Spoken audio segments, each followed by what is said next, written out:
ကျွန်တော်ကိုဘုရားသခင်ကကျွန်တော်ကိုကျွန်တော်ခေါ်တာအခု30နဲ့တစ်နှစ်မြောက်ဖြစ်တယ်ပေါ့32နှစ်မြောက်ကျွန်တော်ကို1990မှာကျွန်တော်ဘုရားသခင်ခေါ်တယ်လေခေါ်ပြီးတော့1990မနေ့4နိုင်မှာကျွန်တော်ဘုရားသခင်ခေါ်တယ်မနေ့4နိုင်မှာကျွန်တော်နာမည်နဲ့ခေါ်ပြီးတော့ကျွန်တော်ဘုရားသခင်ခေါ်တယ်ဆိုတာမသိတော့ကျွန်တော်တမဲ့လူကြီးခေါ်တယ်ထင်ပြီးတော့မနေ့စောစော4နိုင်မှာထားပြီးတော့ကြောက်ပြီးတော့တကားလည်းမဖွင့်ရဘူးအပြင်လည်းမထွက်ရဘူးမီးလည်းမဖွင့်ရဘူးကရင်ပေါ်မှာပဲနေပြီးတော့ဘယ်လိုအတန်ရှိတယ်လဲဘယ်လိုပဲမှတူနေမလဲတနက်နဲ့ပြစ်မယ်ဆိုဘယ်လိုပြစ်မလဲဘယ်မှာပုံမလဲဆိုပြီးတော့အဲ့လိုပဲနေရယူဖို့ကြိုးစားနေတာဒါပေမဲ့ရန်သူကခေါ်တာမဟုတ်ဘဲနဲ့ဘုရားသခင်ကခေါ်တာတော့ဖြစ်နေတယ်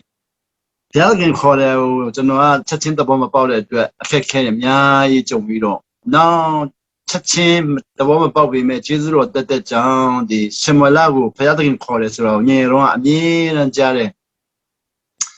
ရှမလာဘုရားသခင်ခေါ်တယ်ဆိုညင်ရောအမြဲတမ်းကြားဒါဆိုတော့ညင်ရောကကျမ်းစာမဖတ်တော့တင်းဦးဆရာကြီးကပြောတဲ့ဟာကိုခဏကြားတော့အလွတ်ရတာပေါ့ဒါပေမဲ့အလွတ်ရတာဟာစကလုံးကအလွတ်မရဘဲနဲ့ပုံပြင်လွတ်သွားရတာပေါ့စကလုံးလွတ်ရတာနဲ့ပုံပြင်လွတ်ရတာကွာဟာချက်ကိုနောက်နှစ်ပေါင်းများစွာကြာမှသဘောပေါက်လာတယ်။ဘာကွာဟာတလဲဆိုပုံပြင်ကိုအလွတ်ရတာကကျွန်တော်ကပုံပြင်ကိုအဖြစ်နဲ့ပဲသဘောပေါက်တော့ဗောနော်။အခုစကလုံးကျတော့အဖြစ်နဲ့မဟုတ်ဘဲနဲ့ယုံကြည်ခြင်းလို့ခေါ်တဲ့ trust ခုစကလုံးဒီမှာကျတော့ဟိုစာချုပ်အထိနော်။သူကဖျားခင်ကရည်ရွယ်ပြီးတော့သူကရှမလာကိုခေါ်လာတော့ဖြစ်နေတယ်။ကျွန်တော်တို့ကျတော့စာချုပ်ဘက်ကနော်ခတိဒီမှုဘက်ကသစ္စာဆိုမှုဘက်ကလည်းကျွန်တော်နားမလဲပဲနဲ့ပုံပြင်တစ်ခုမှဘုရားခင်ရှမလာဟုတ်ကဲ့ပဲမလဲမင်းပါလို့လဲအော်ကျွန်တော်တမင်းစားနေတယ်အော်ဟုတ်တာပဲတိတ်ကောင်းတယ်ဆိုတာမျိုးပေါ့ဆက်ဆံရေးပုံပြင်ဆင့်လောက်နေမဲ့သဘောပေါက်လာခဲ့တော့ညင်ရုံးကတင်းဦးဆရာကြီးကရှမလာကိုဘုရားခင်ခေါ်တယ်ဆိုတော့ပြောရင်နားထောင်လို့တိတ်ကောင်းတယ်ကျွန်တော်ညင်ရုံးကဆိုရင်ခဏကြားတာကတင်းဦးဆရာကြီးအမြဲတမ်းပြောတာကယောသက်အကြောင်းပေါ့ယောသက်ကသူ့ကိုရီးယားရောင်းတော့ကိုတုံးလုံးနဲ့ရောင်းခါတယ်တနာပါတယ်မင်းတို့ကိုတုံးလုံးနေရဲလားကျွန်တော်ပြောကျွန်တော်မနေရဲဘူးအေးမင်းတို့တောင်မနေရဲဘူးသူကအသက်18နှစ်မှာကိုတုံးလုံးနဲ့ရောင်းခါရတာကျွန်တော်ကတော့၄နာမရှိသေးတယ်ဆိုတော့စစ်နှစ်9နှစ်ပဲရှိသေးတာပေါ့နော်၄လမ်းလောက်မှမင်းတို့ကိုတုံးလုံးနဲ့မတော်ရဘူးသူက18နှစ်မှာကိုတုံးလုံးနဲ့သွားတာဆိုတော့ရှက်စရာကြီးကျွန်တော်တို့မတော်ဘူးဆိုမတော်လို့မရဘူးရောင်းပြီးမှတော့သွားရမယ်ဆိုတော့မတော်ဘူးဆို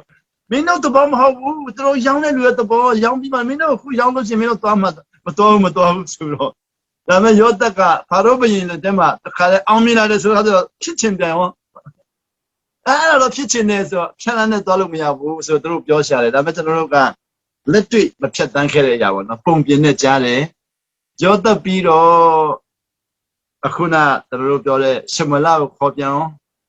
ရှမလာကိုခေါ်တဲ့လူကအေလိပေါ့အေလိကခေါ်တယ်လို့ရှမလာပြောတယ်ဒါပေမဲ့အေလိကပြောငါမခေါ်ဘူးတဲ့ငါမခေါ်ဘူးတဲ့ဆိုတော့ရှမလာအေလိခေါ်တယ်လို့ပဲသူကအသေးယုံလိုက်တယ်ခုခေတ်ကျွန်တော်စကားဆိုဒီလူကြီးကလည်းလိမ်လိုက်တာနော်သူ့အတန်ကကောင်းမှမိပါတယ်ဒီအေလိကလည်းလူကြီးလူကောင်းရစ်ပရောဟိတ်ဖြစ်ပြီးတော့ခေါ်ပါလဲလည်းမခေါ်ဘူးလို့ပြောတယ်ဘလို့စိတ်ထားများရှိတယ်ငါ့ကိုကဲ့ရတယ်ထင်တယ်ငါ့ကိုလိမ်တယ်ထင်တယ်နောက်တယ်ထင်တယ်ဆိုတော့ထင်မှာဟုတ်သူ့အတန်ကောင်းသိလေနဲ့ဆိုဖယားသခင်ကအေလိအတန်ကိုတုံးတယ်ဆိုတော့ဘလို့မှရှမလာကမခွဲနိုင်တော့ဘူးကျွန်တော်ခေါ်တော့လည်းအဲ့လိုပဲကျွန်တော်ရင်းနှီးတဲ့တင်းဦးဆရာရဲ့အတန်နဲ့ကျွန်တော်ခေါ်လာဆိုတင်းဦးဆရာအတန်နဲ့တူတဲ့သဘောပေါ့နော်ဆိုတော့အဲ့လိုခေါ်တော့မနေ့၄နိုင်မှာပထမခေါ်တော့အဲ့မှာသဘောပေါက်လာတယ်လို့ပေါ့ဒါပေမဲ့ရှမလာခေါ်လို့ဆိုတော့တီးညုံလေးပဲတီးတယ်ဒါပေမဲ့ဒီလိုပဲကျွန်တော်ဖျားရင်ခေါ်မယ်ဆိုတော့မသိလိုက်ဘူးပေါ့အဲ့နဲ့ရန်သူဖြစ်မယ်ဆိုတော့ရန်သူမှမသိတော့ပြန်အိတ်လိုက်တယ်ဆိုတော့ပြန်အိတ်တာက၄နာရီမိနစ်40လောက်ရှိမှာပေါ့၄နာရီမှခေါ်တယ်မိနစ်40လောက်ကြာလာပါဆိုတော့ကျွန်တော်ထားပြီးတော့ရန်သူရှိမရှိဆိုကြည့်ပြီးတော့သတိထားပြီးနောက်ဆုံးမှအိမ်တာတက်တယ်အိမ်တာတက်ပြီးတော့အိမ်တာတက်တဲ့အချိန်မှာအိမ်တာမှာထိုင်ပြီးတော့တကယ်လို့အိမ်တာဘက်ဝင်လာဘယ်လိုပြေးမလဲဆိုတာစဉ်းစားဆိုတော့မိနစ်40လောက်ကြာတော့ဆို4နာရီမိနစ်40လောက်မှပြန်အိတ်တဲ့ခါကျတော့အိတ်မပြောခင်မှာကျွန်တော်စဉ်းစားနေတဲ့အချိန်မှာပြန်ခေါ်တော့ရှမလာအဲ့လိုနာမည်ကိုနှစ်ခါခေါ်တယ် လက်ခါခလာအဲ့ချိန်မှာတော့စမလာကိုစဉ်းစားပြီးမှခေါ်တန်ကြားတယ်ဆိုတော့ချက်ချင်းသိပြီဒါပေမဲ့ကျွန်တော်ရှိပါတယ်ကိုတော်လို့မပြောဖို့မေ့သွားပြန်အောင်မေ့သွားပြီးတော့ပြန်ချတယ်ပြန်ချပြီးတော့ပြန်ပြင်ဆင်တဲ့ခါကျတော့ကျွန်တော်ရှိပါတယ်လို့မပြောဘူးလက်ခါခေါ်ခံရတာကျွန်တော်ရှိပါတယ်ဆိုတော့မပြောလိုက်ရဘူးစမလာကျတော့အခေါ်ခံတိုင်းကျွန်တော်ရှိပါတယ်ဘာခိုင်းမလဲနေတယ်ပြောတော့ဘောနော်စမလာရဲ့သူတဲ့ကအဲလိစီမှာတော်ပြီးတော့ကျွန်တော်ရှိပါတယ်ဘာခိုင်းမလဲတော့တွေ့နာခံခြင်းဟာအမှန်ရှိရောက်တဲ့သဘောရှိတယ်ကျွန်တော်တို့ကမိဘတွေကခေါ်ဆရာတွေကခေါ်ဟေးပါဦးစင်ပါလေဘာခိုင်းမလို့လဲအဲ့လိုမျိုးပေါ့သူကတော့တော်ပြီးတော့လက်နှစ်ဖက်တော်ပြီးကျွန်တော်ရှိပါတယ်ဘာခိုင်းမလဲဆိုအဲ့ဒီအတက်တာကိုကျွန်တော်မမြင်ဘူးပေါ့ခဏကြားတော်လည်းမမြင်ဘူးဒုတိယခေါ်ပြီးတော့ပြန်ထားပြီးတော့အဲ့ဒီမှာစမလာခေါ်တဲ့ပုံစံတူမှန်းကိုသိလာတယ်ဆိုတတိယခေါ်တဲ့ခါမှာစမလာကကျွန်တော်ရှိပါတယ်ကိုရောလို့ပြောရမယ်လို့အဲ့ဒီကပြောပြတဲ့အတွက်သူကကျွန်တော်ရှိပါတယ်ကိုရောလို့ပြောလိုက်တယ်ဘုရားသခင်သူ့စကားပြောတယ်တဲ့စကားပြောတယ်ကျွန်တော်ကကြတော့ကျွန်တော်ရှိပါတယ်ကိုရောလို့ပြောမဲ့လူလည်းမရှိဘူးကိုယ့်ဟာကိုယ်ပဲရှုပ်နေတာအဲ့တော့နောက်တစ်ခါပြန်ခေါ်ရင်တော့ကျွန်တော်ရှိပါတယ်ကိုရောလို့ပြောမယ်ဆိုပြန်အိတ်တာမခေါ်တော့ဘူးကိုရောမိုးလင်းသွားပြီ6 နာရီထိုးသွားပြီအဲ့တော့ကိုရောကျွန်တော်မခေါ်တော့ဘူးကျွန်တော်နဲ့တူနေတဲ့ခန်းထဲမှာတူနေတဲ့လူကအိမ်ကအေးရနဲ့ထားလာပြီးတော့ကျွန်တော်ကိုကြည့်တော့ကျွန်တော်ထမင်းမချက်ဘူးလားတဲ့ကျွန်တော်မချက်ဘူးဘာမှမလုပ်ဘူးလားလို့ဘာမှမလုပ်ဘူးတဲ့ဘာဖြစ်လို့လဲလို့မေးတော့ကျွန်တော်ဖျက်ခင်ခေါ်တယ်လို့ပြောတော့နင်ကလည်းလူလေးလူညာရှောက်မပြောနဲ့ငါဘာတမ်းမှမကြောက်ဘူးနင်တယောက်တည်းအတန်ကိုဘယ်လိုကြားလို့ရမလဲငါလည်းကြားမှာပေါ့ဆိုပြီးတော့အဲ့လိုပဲဖြေဖြောက်ခံလိုက်ရတာပေါ့အဲ့ဒါဘုရားခေါ်တဲ့နေ့ကအောက်တိုဘာ10 ရက်နေ့1990ဒီနေ့မှာတော့30နဲ့တတိပြည့်သွားပြီပေါ့နော်ဒီနေ့မှလည်းပဲဒီအသက်မွန်သင်းတော်ရဲ့ညီကိုမောင်နှမများမိဘများကနေပြီးတော့အခုလို zoom လုပ်ပြီးတော့နော် zoom ထဲမှာကျွန်တော်တက်တိခံဖို့ရလမ်းဖွင့်ပေးတယ်တက်တိခံဖို့လမ်းဖွင့်ပေးတဲ့နေရာမှာတော့မှတိတိကျကျကိုအမေရိကန်နိုင်ငံမှာကိုဗစ်နဲ့ဖျားတော့ကတက်တိခံဖို့ကောင်းစင်တိတိကျကျကိုပြီးထားတာပေါ့နော်ကျေးဇူးတင်တယ်အဲ့တော့အမေရိကန်မှာကိုဗစ်နဲ့ဖျားတော့ကတက်တိခံဖို့နော်ဖြစ်တဲ့ခါမှာကျွန်တော်ဒီနေ့တက်တိခံမဲ့နေရာမှာကျမ်းပိုက်ရှိသလားလို့မေးတော့ကျွန်တော်ကကျမ်းပိုက်ရှိပါတယ်လို့ပြောတော့ဗာကျမ်းပိုက်လဲဆိုတော့ပတ်သက်တဲ့ကလည်းရက်ကနေထွက်လာတဲ့ကျမ်းပိုက်ကြီးကထွမြောက်ကျမ်းခိုင်း34အငယ်30ကနေပြီး16ဖြစ်နေတယ်ကျွန်တော်လည်းဆရာနိုင်ကိုပြောပြတယ်ကျွန်တော်နေ့ချမ်းစာကထွမြောက်ကျမ်းခိုင်း34အငယ်30 16လို့ပြောပြီးတော့သူ့ကိုပြောပြီးတဲ့နောက်မှာကျွန်တော်လည်းမြန်ကျမ်းစာဖန်ပြီးတော့ပြန်ကြည့်ရတာပေါ့နော်ပတ်သက်တဲ့ကထွက်လာတဲ့ဟာကိုသူ့ကိုပြောလိုက်တယ်ပြောလိုက်ပြီးတော့ကျွန်တော်ကျမ်းစာပြန်လှန်ပြီးတော့ပြန်ကြည့်တယ်ကျမ်းစာပြန်လှန်ပြီးပြန်ကြည့်တဲ့အခါမှာနော်ကျွန်တော်ကမြန်မာကျမ်းစာထဲမှာဆရာယူရတန်ကျမ်းစာကိုလည်းကြည့်တယ်နောက်ခက်တဲ့မြန်မာကျမ်းစာကိုလည်းကြည့်တယ်နောက်အင်္ဂလိပ်ကျမ်းစာမှာ New King James Version ကိုလည်းကြည့်တယ်နောက်ပြီးတော့ NIV ကိုလည်းကြည့်တယ်နောက်ပြီးတော့ချင်းကျမ်းစာထဲမှာဆရာရေးတဲ့ David Van Beek ကျမ်းစာကိုလည်းကြည့်တယ်နောက်ခု CEF ကထုတ်တဲ့ကျမ်းစာအသစ်ကိုလည်းကြည့်ရဆိုတော့ကျမ်းစာအုပ်6အုပ်ကြည့်ပြီးတော့လေ့လာကြည့်တာပေါ့ကျမ်းစာအုပ်6အုပ်နော်ချင်းလို2မျိုးမြန်မာလို2မျိုးအင်္ဂလိပ်လို2မျိုးကြည့်လေ့လာတဲ့အခါမှာပါတော့တွေ့တယ်လေဆိုတော့ကျွန်တော်တို့အခုမြန်မာနိုင်ငံမှာတော့ဗမာစကားနဲ့အင်္ဂလိပ်စကားနဲ့ချင်းစကားနဲ့နည်းနည်းကွာဟမှုရှိတယ်အင်္ဂလိပ်စကားနဲ့ပြောရမယ်ဆိုတော့ trust လို့ခေါ်တယ် trust ဆိုတာနော်လူဘဝမှာလူနဲ့လူဆက်ဆံတဲ့နေရာမှာအမြင့်မားဆုံးသောလူတွေစိတ်အချရဆုံးသောရာဟာ trust အဲ့ဒီ trust ကိုမြန်မာလိုဘာသာပြန်မယ်ဆိုရင်သစ္စာလို့ပြန်သိကောင်းမှာဟုတ်ကဲ့နော်ဒါနဲ့မြန်မာလိုဘာသာပြန်တဲ့အခါမှာသစ္စာလို့မပြန်မဲနဲ့နော်ယုံကြည်ကိုးစားမှုလို့ပြန်တဲ့လူတအားများတယ် trust ကိုယုံကြည်ကိုးစားမှုလို့ပြန်တယ်အခုဆိုတာကို trust လို့ပြန်သိကောင်းမှာအခုကမြန်မာသမိုင်းမှာကျွန်တော်ရဲ့ထက်အကြီးကဲတွေနော်မြန်မာသမိုင်းဆရာကြီးတွေနော်မြန်မာပညာရှင်တွေအားလုံးနော်ဗုဒ္ဓဘာသာပညာရှင်တွေအားလုံးကနေပြီးတော့ဘာသာပြန်လာခဲ့တဲ့နော်ထုံတန်းစင်လာအရာ trust ကိုသစ္စာလို့မပြန်ဘူးနော် trust ကိုသစ္စာလို့မပြန်ဘူးကျွန်တော်တို့အခုမြန်မာဗုဒ္ဓဘာသာမှာနော်သစ္စာ၄ပါးဆိုတာရှိတယ်အဲ့ဒီသစ္စာ၄ပါးကိုနော်အင်္ဂလိပ်လိုဘာသာပြန်တဲ့အခါမှာတော့ trust နဲ့မပြန်ဘူးနော် truth နဲ့ဘာသာပြန်ထားတယ်နော် truth so truth ကြတော့သစ္စာမဟုတ်ဘဲနဲ့တမန်နော်တမန်တရားပေါ့နော် အမှန်တရားပေါ့အမှန်တရား၄ပါးလို့သစ္စာ၄ပါးကိုအမှန်တရား၄ပါးလို့ဘာသာပြန်ထားတယ်တကယ်တမ်းဆိုရင်နော် trust ကသစ္စာလို့ဘာသာပြန်ခဲ့ရင်ရန်ကောင်းပါပဲဒါပေမဲ့ဒီနေ့တော့အဲ့လိုမပြန်ထားဘူးအခုကျွန်တော်ဒီနေ့ပြောမယ် trust ဆိုတာနော် trust ဆိုလူရဲ့လူနဲ့လူတော့မဟုတ်ဖရာသခင်နဲ့လူဆက်ဆံရေးမှာအရေးကြီးဆုံးလူကိုစိတ်ချခိုင်းဆုံးကတော့ trust ပဲသစ္စာရှိတော့နော်သစ္စာရှိတော့အဆိုပြုချက်သစ္စာဆိုတော့နော်အဆိုတင်သွင်းမှုသစ္စာဆိုတော့ခံယူချက်အဲ့ဒါ trust ပေါ့နော် trust so trust ကိုနော်ကျွန်တော်တို့အင်္ဂလိပ်လိုကျွန်တော်နည်းနည်းပြောကြည့်မယ်နော်အင်္ဂလိပ်လိုပြောလဲဆို trust ဆိုတာတဲ့နော်သစ္စာရှိမှုပေါ့ဆိုလူဟာတဲ့ high trust သစ္စာတားရှိ low cost အဖို့ခအများကြီးမကုန်ဘူးတဲ့ဖို့ခအများကြီးမကုန်ဘူး low trust သစ္စာတားနေ high cost အဖို့ခအများကြီးပေးရတယ်ဆိုတော့ကျွန်တော်တို့ဖျားသခင်နဲ့သစ္စာတားရှိရင်ချိန်ချင်းအများကြီးမရှိဘူး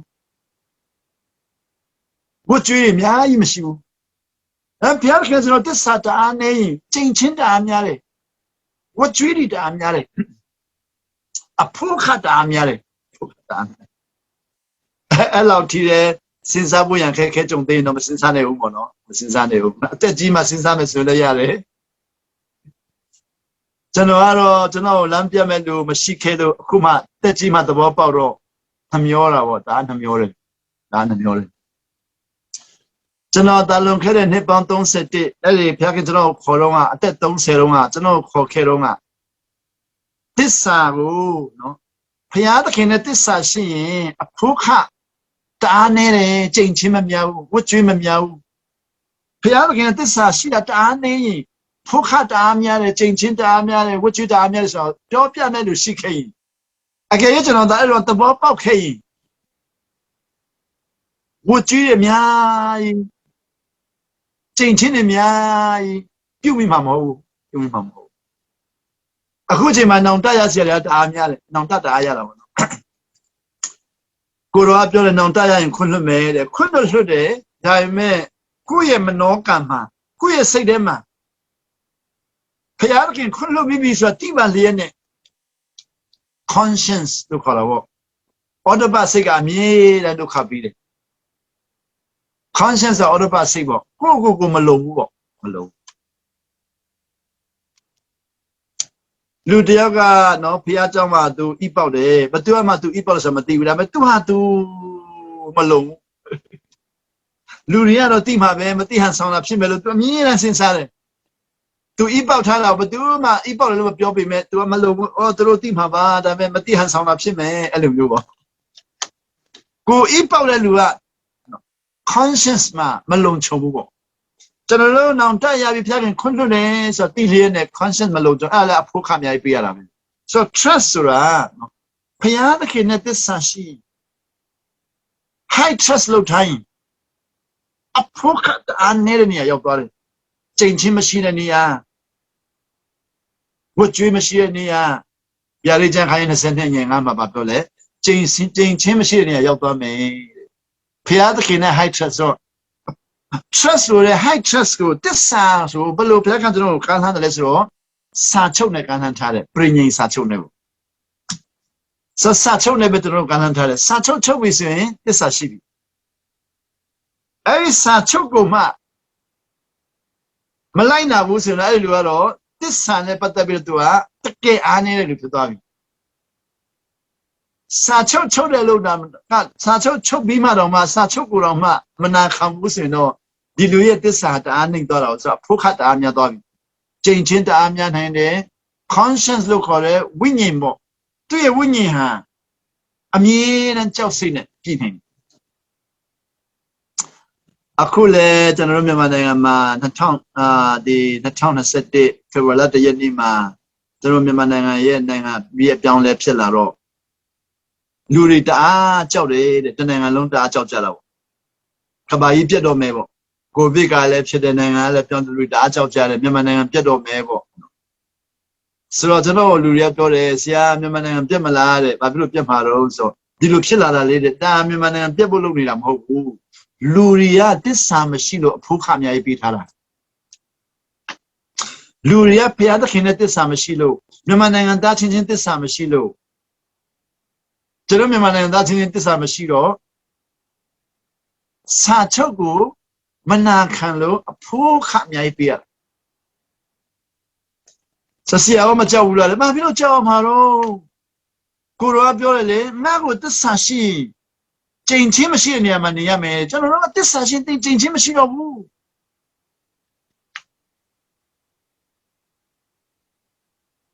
တစ္ဆာမရှိတဲ့လူကတော့သူပြေးမှာ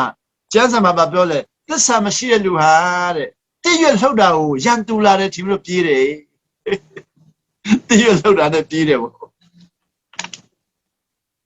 ကိုတော့တင်တို့ရီတဲ့ငါ့ကိုတစ္ဆာမရှိတော့ကြောင်းတဲ့တည့်ရွက်လှုပ်တာနဲ့ရန်တူလာဆိုပြေးမယ်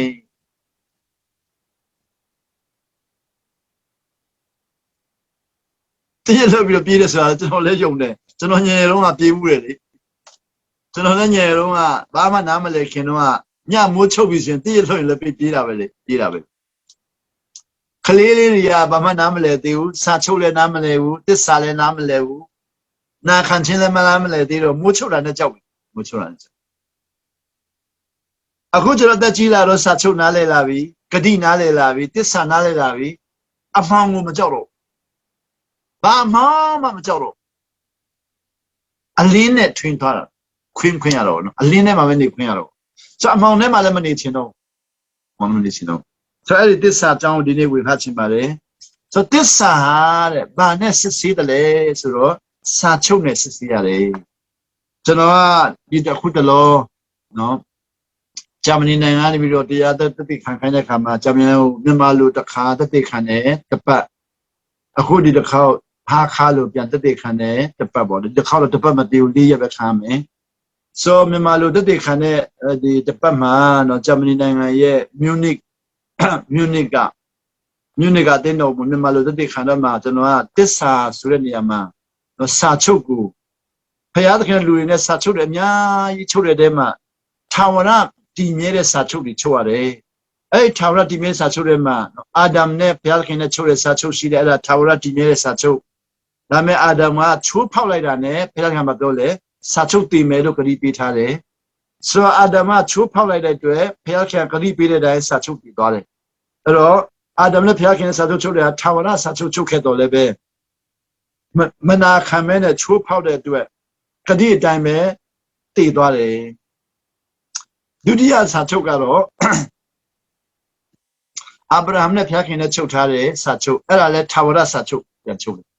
ဒါပေမဲ့ဘုရားခင်ပြောတယ်အာဗြဟံကိုဒီထာဝရစာချုပ်မင်းတို့မနာခံဘူးဆိုရင်တဲ့စာချုပ်တည်မယ်လို့မပြောဘူးမနာခံဘူးဆိုရင်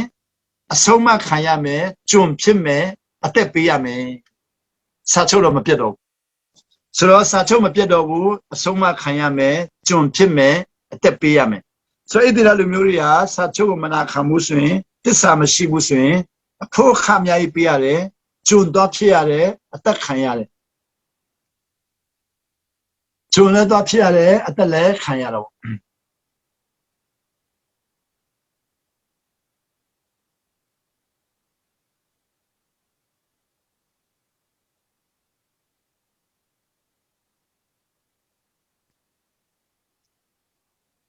အသက်လည်းခံရတယ်အသက်လည်းခံရတယ်ကြားလာမသိဘူးနော်ကျွန်တော်ရဲ့ဟိုနည်းနည်းဖြစ်တော့လို့အတန်ပြန်ရလာမသိဘူးကြားရတယ်ဆရာဟုတ်ပြီတက်လက်ခံရတယ်ဆိုတော့အခုဣသရေလမျိုးတွေအာဗြဟံရဲ့မျိုးနွယ်တွေကစာချုပ်ကိုသူတို့တစ္ဆာမရှိတဲ့ခါမှာခဏချိုးဖောက်တဲ့ခါမှာသူတို့ကတက်လက်ခံရတယ်ဖိုးခါတွေအများကြီးပေးရတယ်အခု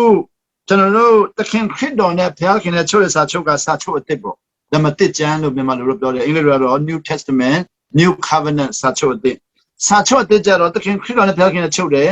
သခင်ခရစ်တော်ထာဝရချုပ်ထားတယ်ဘယ်တော့မှသူမနာခံမနေဘူးထာဝရနာခံတယ်အဲ့ဒါဖိလိပ္ပုကျမ်းမှာတွေ့မယ်ဖိလိပ္ပုခန်းကြီးနှစ်အရင်4ကနေ7မှာပြောလဲသခင်ခရစ်တော်ဟာတဲ့ သူ့အဖေလောက်ဖယားသခင်လောက်အစွမ်းတကူကြီးပြီးတော့ဖယားသခင်လောက်ကြီးမားအောင်မြင်တော်လေဖယားသခင်လောက်တကူကြီးတော်လေနာခံခြင်းကိုတင်တော့ကြောင့်အဖေစကားကိုနာခံတာကိုတင်ယူထားတော့ကြောင့်တဲ့ဘာဖြစ်လဲအသက်ပေးတဲ့အထိတင်လေအကယ်၍ဒါနာခံခြင်းမတင်ဘူးဆိုရင်အဲ့ဒီသူ့ကိုဖမ်းတဲ့လူတွေအားလုံးကောင်းကင်တမန်တွေခေါ်ပြီးတော့ဖမ်းခိုင်းလိုက်ရင်ကောင်းကင်တမန်ကသူတို့အကုန်လုံးတပ်ပလိုက်ရင်တော့ဘာမှလုပ်လို့မရဘူးအေဒေလာလူမျိုးတွေနော်အီဂျစ်ကနေပြီးတော့ခါနန်ပြည်သွားတော့ကဘလမ်နဲ့ဘလက်တို့နဲ့တွေ့ကြတော့အဲ့ဒီမှာဘလက်ကနေဘလမ်ကိုခေါ်ပြီးတော့အီဒေလာလူမျိုးတွေချိန်ပါတဲ့အီဒေလာလူမျိုးတွေချိန်ရင်တော့တဲ့နော်ဘလက်ကနေတော့သူ့ရဲ့နိုင်ငံကိုတဝက်ခွဲပြီးတော့သူ့ကိုပေးမယ်တဲ့ဆိုတော့ဘလမ်ကလည်းအီဒေလာလူမျိုးတွေချိန်ဖို့တခါလဲတောင်ပေါ်တက်ပြီးတော့လှုပ်တယ်တောင်ပေါ်တက်ပြီးချိန်တဲ့ခါမှာသူ့ပါဆက်ကနေပြီးတော့ချိန်တဲ့စကားမထွက်ဘဲနဲ့ကောင်းကြီးပဲပေးနေတာဘုရားသခင်ကမပြုတ်ဘူးဘလာမကောင်းကြီးပဲပေးနေတဲ့ခါကျတော့ဘလာကလည်းပြီးတော့ကျွန်တော်ကခိုင်းတာချိန်ခိုင်းတာဘာလို့ကောင်းကြီးပေးနေတာလဲလို့ပြောတော့ဘလာမနေပြီးတော့ကျွန်တော်ကတဲ့ကျွန်တော်ပါဆက်ကိုမအုပ်ချုပ်နိုင်ဘူးတဲ့ဘုရားသခင်အုပ်ချုပ်တယ်ဘလမ်ကိုသူ့မြင်းကနေပြီးတော့မသွားချင်ဘူးမြင်းကမသွားချင်တော့ဘလမ်ကသူ့မြင်းကိုရိုက်တယ်တွားရိုက်တယ်မတော်ဘူးတွားရိုက်တယ်မတော်တွားရိုက်တယ်မတော်မြင်းကမသွားတဲ့ခါကျတော့ဘလမ်ကစိတ်ဆိုးလုံးလို့မြင်းကိုရိုက်လိုက်တော့မြင်းကဘလမ်ရဲ့ခြေထောက်ကိုနင်းပလိုက်တယ်ဘလမ်ရဲ့ခြေထောက်ကိုနင်းပလိုက်တော့ဘလမ်ကတအားစိတ်ဆိုးပြီးတော့မင်းကဒီနေ့မှာတော့တပ်ပလိုက်ခြင်းတယ်ကွာလို့ပြောတယ်တဲ့သူ့ရဲ့မြင်းကိုတပ်ပလိုက်ခြင်းနဲ့အဲ့ဒီခါကျမှမြင်းကစကားပြောမြင်းကဘလန်းကိုစကားပြောတယ်ကျွန်တော်ဘယ်တော့မှခမည်းပေါ်မှာတစ္ဆာမရှိဘဲနေဘူးတလေကြည်စမ်း trust တစ္ဆာသူ့ပေါ်မှာအလွန်တစ္ဆာရှိတဲ့မြင်းကသူ့ရဲ့သခင်ကိုခြေထောက်နင်းပလိုက်တာမြင်းကကျွန်တော်ဘယ်တော့မှခမည်းပေါ်မှာတစ္ဆာမရှိဘဲနေဘူးတလေလို့ဘလန်းမပြောဘလန်းကအခုမရှိဘူးအခုတစ္ဆာမရှိဘူးတဲ့ရှေ့ကိုကြည့်ပါဦးကျွန်တော်ရှေ့ကိုကြည့်လို့မတော်ရဲတာတဲ့ဆိုဘလန်းကရှေ့ကိုကြည့်တော့ကောင်းကင်တမန်တွေကဓာတ်နဲ့ဘလန်းကိုတတ်ဖို့အတွက်ဓာတ်နဲ့ဝိုင်းနေပြီကြည်စမ်းဖယားသခင်ကောင်းကင်တမန်ဆင်လို့ရင်အကုန်သိမှာတရားမှသက်ရှင်မှာမဟုတ်ဓာတ်နဲ့အကုန်သိမှာဒါဝိကဘုရားသခင်စကားကိုတစ်ချက်နားမထောင်လိုက်တာနဲ့ကောင်းကင်တမန်တွေကဣသရေလမျိုးလိုက်တတ်တာဒါဝိကမြင်တော့အံ့ဩသွားတယ်ကိုရောတိကုန်မှာပဲတဲ့မင်းကငါစကားကိုမနာခံလို့ကိုရောတိကုန်မှာပဲတဲ့မင်းကငါစကားကိုမနာခံလို့မင်းပါရွေးမလဲရွေးတယ်ကြည်စမ်းသခင်ခရစ်တော်ကအဖေစကားကိုနာခံလို့တည်တဲ့အထိကားတိုင်းတက်နေတာဟာလူတွေကမသိဘူးသူခမရတနာစရာအသက်ခံရဆုံးငိုကြတယ်လေနာခံခြင်းအတွက်မခံယူဘဲနဲ့တနာလို့ငိုရဆိုတာအိပ်ပဲမရှိဘူးလေဒီနေ့ကျွန်တော်ယုံကြည်သူတွေကခရစ်တော်ကိုတနာတယ်လေလို့သူ့ရဲ့နာခံခြင်းကိုသင်နာမတက်ပဲနဲ့သူ့ရဲ့နာခံခြင်းကိုပုံသက်တည်မယူပဲနဲ့သူ့ရဲ့နာခံခြင်းကိုသစ္စာမဆူပဲနဲ့တနာတယ်လေတနာပါတယ်အသက်ခံရတယ်ဖယားသားဖြစ်ပြီးအသက်ခံရတယ်သူကပြန်မခုခံနိုင်လို့အသက်ခံတာမှမဟုတ်တာနာခံခြင်းအသက်ပေးပြီးတင်နေတာ trust သစ္စာဆူနေတာဆိုကိုရောစာချုပ်ချုပ်တဲ့ဟာကစာချုပ်အစ်စ်ပေါ့နော်စာချုပ်အစ်စ်မှာတော့တခင်ခရစ်တော်အဖေဘယ်တော့မှနော်သစ္စာမဖောက်ဘူးထာဝရနာခံတယ်ဆိုတော့ဒီနေ့အာဒမ်နဲ့ချုပ်တဲ့စာချုပ်ကတည်သွားတယ်အာဗြဟံနဲ့ချုပ်တဲ့စာချုပ်ကအသက်ရှင်တယ်အသက်ရှင်ပြီးတော့မြင်းနဲ့ချုပ်ဖောက်ခံရတယ်တခင်ခရစ်တော်နဲ့ချုပ်တဲ့စာချုပ်ကြတော့စာချုပ်အစ်စ်ကတော့အသက်ရှင်တယ်တခင်ခရစ်တော်ဘယ်တော့မှမချုပ်ဖောက်ဘူးဒီနေ့သူ့ရဲ့နိုင်ငံတော်မှာနေတဲ့လူတွေကချိုးဖောက်ရင်တော့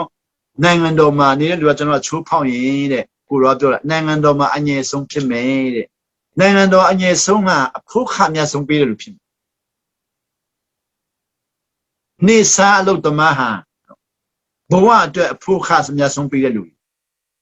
မြန်မာနိုင်ငံမှာကြည့်ပါလားနေစာအလုတ်သမားတွေသူတို့ဘဝအတွက်ဖို့ခပေးတာတနေ့ကုန်အလုပ်တာဆေးလိပ်ဖို့ကွင်းရဖို့ပဲရတယ်ကြည်စမ်းကျွန်တော်စင်အံ့ဩတာမြန်မာနိုင်ငံမှာခုနေတာ22ခုနှစ်မှုတော်ဆောင်တာ မြန်မာနိုင်ငံလူတွေမေးတယ်နေစားလို့တမားတွေကိုဒီနေ့လှုပ်လှုပ်တာစင်ပြေလားဆိုဆေးလေးဖိုးခွင့်ရဖိုးရတယ်လူတယောက်ကဘဝအတွက်တန်မိုးရှိတဲ့အရာကိုမရဘဲနဲ့ဆေးလေးဘဝဖြစ်စီဖို့ခွင့်ရဘဝဖြစ်စီဖို့ပဲရတယ်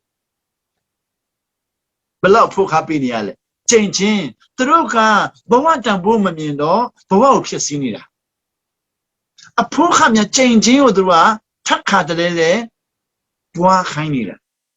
ဝတ်ကြီးကိုထပ်ခါတလဲပွားခိုင်းနေတာသူတို့ဆေးလိပ်တော့ကွန်ရဖို့တဏီကုံလို့ဆေးလိပ်တော့ကွန်ရဖို့အသက်ကြီးလာတော့ယောဂဖြစ်စေုံရောက်အဲ့ဒီခါကျမှနောင်တရတော့ကွယ်မဲ့လူမရှိတော့ဘူးသူတို့နောင်တတာဖရာသခင်စီမှာရတာမဟုတ်ဘူးဆေးလိပ်တော့တော့နောင်တရတာဆေးလိပ်တော့နောင်တရတာနောင်တမဟုတ်ဘူးဖရာသခင်စကားမနာခံတာနောင်တရလာမှနောင်တဆိုတာမနာခံခြင်းကိုနောင်တရမှနောင်တစစ်ဆေးလိပ်တော့နောင်တရတယ်မတော့နဲ့တော့ဒါကနောင်တစစ်မဟုတ်ဘူးဆေးလိပ်တော့နောင်တရတယ်ကွန်ရဆာလာတချို့လူတွေကဆေးလိပ်တော့နောင်တပြီးတော့မလုပ်လဲကွန်ရစားတယ်တချို့လူတွေကကွန်ရစားတဲ့နောင်တပြီးမလုပ်လဲပိကေစားတယ်ဒါနောင်တမဟုတ်ဘူးမနာခံခြင်းကိုနောင်တရပြီးတော့နာခံတဲ့နေရာကိုရွှေ့မှရဆိုတော့ဒီနေ့လူလောကကိုကြည့်တဲ့အခါမှာအာဒမ်နဲ့အေဗီရဲ့စာချုပ်တည်တဲ့နေရာမှာနေတဲ့လူတွေကဘာလုပ်တယ်လဲဆိုတော့ကောင်းမကောင်းနဲ့သွားတယ်တဲ့သူတို့အလုပ်လို့ဆိုရင်ကောင်းလားမကောင်းဘူးလားဒါပဲဒီအလုပ်ကကောင်းလားမကောင်းဘူးလားကောင်းလားမကောင်းသူတို့ကကောင်းမကောင်းနဲ့သွားတယ်အဲ့ဒါကြောင့်ဗျာဒိတ်ကျမ်းကဘာကျမ်းခိုင်းတုံးကိုကြည့်ကြည့်ပါလားသူတို့ခြံအတီးကိုစားပြီးတော့ဘုရားခင်သူတို့တွေ့တဲ့အခါမှာကောင်းမကောင်းကိုသူတို့သိတော့မယ်ကြည်စံကောင်းမကောင်းသိတော့မယ်ကျွန်တော်တို့ကကောင်းမကောင်းနဲ့တွားတယ်တဲ့အာဒမ်သားသမီးတွေကဘာလို့ရင်ကောင်းမလဲအဲ့ဒါပဲဘာလို့ရင်ကောင်းမလဲဆေးလိပ်တောက်တာတအားကောင်းတယ်ကျွန်တော်တူလေးကဆေးလိပ်တောက်တော့ကျွန်တော်သူ့ပြောတယ်တူလေးဆေးလိပ်တောက်တာဘာဖြစ်လို့တောက်တာတော့လို့ပြောတော့တငယ်ချင်းတွေကယောက်ျားမပီတတ်ဘူးလို့ပြောလို့တောက်တယ်တဲ့ဘယ်လိုမပီတတ်တာတော့မင်းဆေးလိပ်မတောက်ရင်ယောက်ျားမပီတတ်ဘူးတဲ့ဆိုတူလေယောက်ျားပီတတ်ချင်းလို့တောက်တာဆိုမင်းတောက်တော့ပီတတ်သလားလို့ပြီးတော့ပီတတ်တယ်တဲ့ကြည်စံဆိုလူတွေကပါလေကောင်းမကောင်းယောက်ျားပီတတ်ချင်းလုံးလို့ကိုယ့်ကိုဖြစ်စီနေရတာကောင်းမကောင်းနောက်ပြီးအာဗြဟံသားသမီးတွေကြတော့ဘာဖြစ်ပြန်လဲသူတို့ကြတော့မှန်နဲ့သွားတယ်နော်ဘာမှန်တယ်လဲတရားမှန်ပေါ့သူတို့ကမှန်ဆိုတော့သခင်ခရစ်တော်မှာသူတို့ကမှားတယ်လို့သူတို့အမြဲတမ်းပြောတယ်လေအဖေစကားကိုနာခံတဲ့ခရစ်တော်တော်မှာသူတို့ကမှားတယ်ဆိုတော့အာဗြဟံမျိုးတွေကမှန်နဲ့သွားတော့နာခံခြင်းအမြဲတမ်းဆုံးရှုံးတာပေါ့ဖာရိရှဲတွေကမှန်နဲ့အမြဲတမ်းသွားတယ်ဆဒုကဲတွေကလည်းမှန်နဲ့သွားတယ်မှန်ပြိုင်ကြတော့နာခံခြင်းဆုံးရှုံးသွားတာပေါ့အခုတကယ်ခရစ်တော်ကြတော့နာခံခြင်းနဲ့တော်တယ်စာချုပ်တက်ကကောင်းမကောင်းကောင်းရင်လေမနာခံရင်မှန်ရင်လေမနာခံရင်အန္တရာယ်တားများတယ်ရှောလူမင်းကြီးကအမလိုက်မျိုးတွေကိုတွားတိုက်တဲ့ခါမှာအိုးအပြူချောတွေတွေ့တယ်ကောင်းလိုက်တာအိုးယောက်ျားကောင်းတွေတွေ့တယ်ကောင်းလိုက်တာအိုးရှင်မင်းကြီးကလည်းရုပ်ချောမချောကောင်းလိုက်တာအိုးသူတို့နွားရီတအားကောင်းမကောင်းအိုးကောင်းလိုက်တာရှောလူမင်းကြီးတို့အကုန်ကောင်းတယ်တွေ့သမျှအလုံးကောင်းလိုက်တာဖရာသခင်ကပြောလဲမနာခံတဲ့လူတွေရဲ့အရာအလုံးဖြည့်ဆည်းပါလို့ပြောထားတယ်နော်တော့အဲ့ဒီမနာခံတော့သူများအရာအလုံးမဖြည့်ဆည်းဘူးဆိုရင်မနာခံခြင်းကူးဆက်လာမယ်ဆေးလိပ်တောက်တဲ့လူတွေရောနော်မဖြတ်စည်းဘူးဆိုရင်ဆေးလိပ်တောက်ခြင်းကူးဆက်လာမယ်အရက်တောက်ခြင်းကူးဆက်လာမယ်ဝိညာဉ်စားခြင်းကူးဆက်လာမယ်အကျင့်ဆိုးတွေကူးလာမယ်သမနာခံခြင်းအလုံးဖြတ်စည်းရမယ်တော့အိုးကောင်းလိုက်တာဆိုပြီးတော့ခါရပါလို့လေမဖြတ်စည်းပဲနဲ့ယူလာတယ်နွားအကောင်စားကြီးတွေကိုရစ်ပူဇော်ဖို့အတွက်ဖယားသခင်ပေးဖို့အတွက်ယူလာတယ်ကောင်းလုံးနဲ့မှန်လုံးနဲ့ဒါပေမဲ့မနာခံဘူးဖယားသခင်စီရောက်လာတော့ဖယားသခင်ရှင်မလာကိုခေါ်ပြီးတော့ရှင်မလာသွားပြီးတော့ရှောလို့သွားပြောပါတဲ့။ဘာတော့ခိုင်းရလဲ။ဟာမင်းတယ်လာကောင်းလိုက်တာဘယ်ကတော့ရလဲကောင်းမကောင်းတော့စစ်ဆေးခိုင်းတာမဟုတ်ဘူး။ဟာမင်းတယ်လာမှန်လားမမှန်ဘူးလားအမှားမှန်စစ်ဆေးခိုင်းတာမဟုတ် နာခံလားမနာခံဘူးလဲဆိုတော့သွားစစ်စစ်ခိုင်းတယ်ရှမလာရှောလို့စီရောက်တော့အဲ့ဒီချိန်မှာနွားတွေကဘောလို့អော်တော့ရှမလာရှောလို့အဲ့ဒါဘာတန်လဲအိုးကိုတော့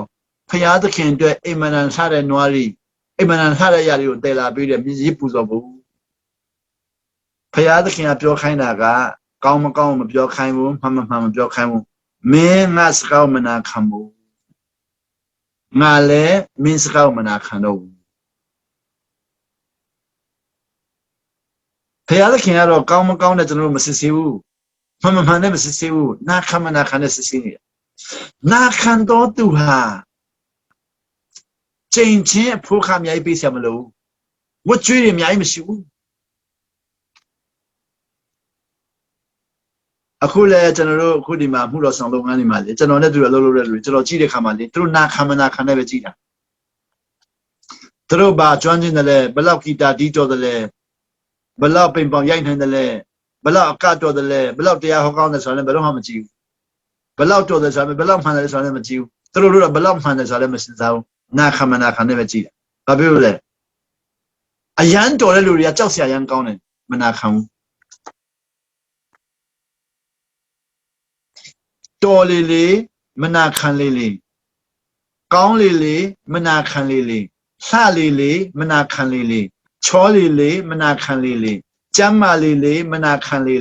ဘလကောင်းလေမနာခံလေစာတော်လေမနာခံလေတအားများတယ်လောကကြီးမှာတအားများတယ်ရုပ်ရှင်မင်းသမီးဖြစ်ခိုင်းမဲ့ဟာတွေကမနာခံ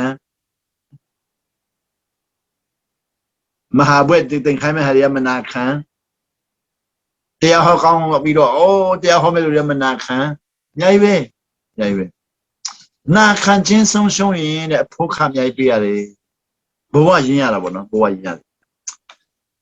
ဆိုတော့ဒီနေ့ကျမ်းပိုက်ရွေးချယ်လိုက်တဲ့ဟာက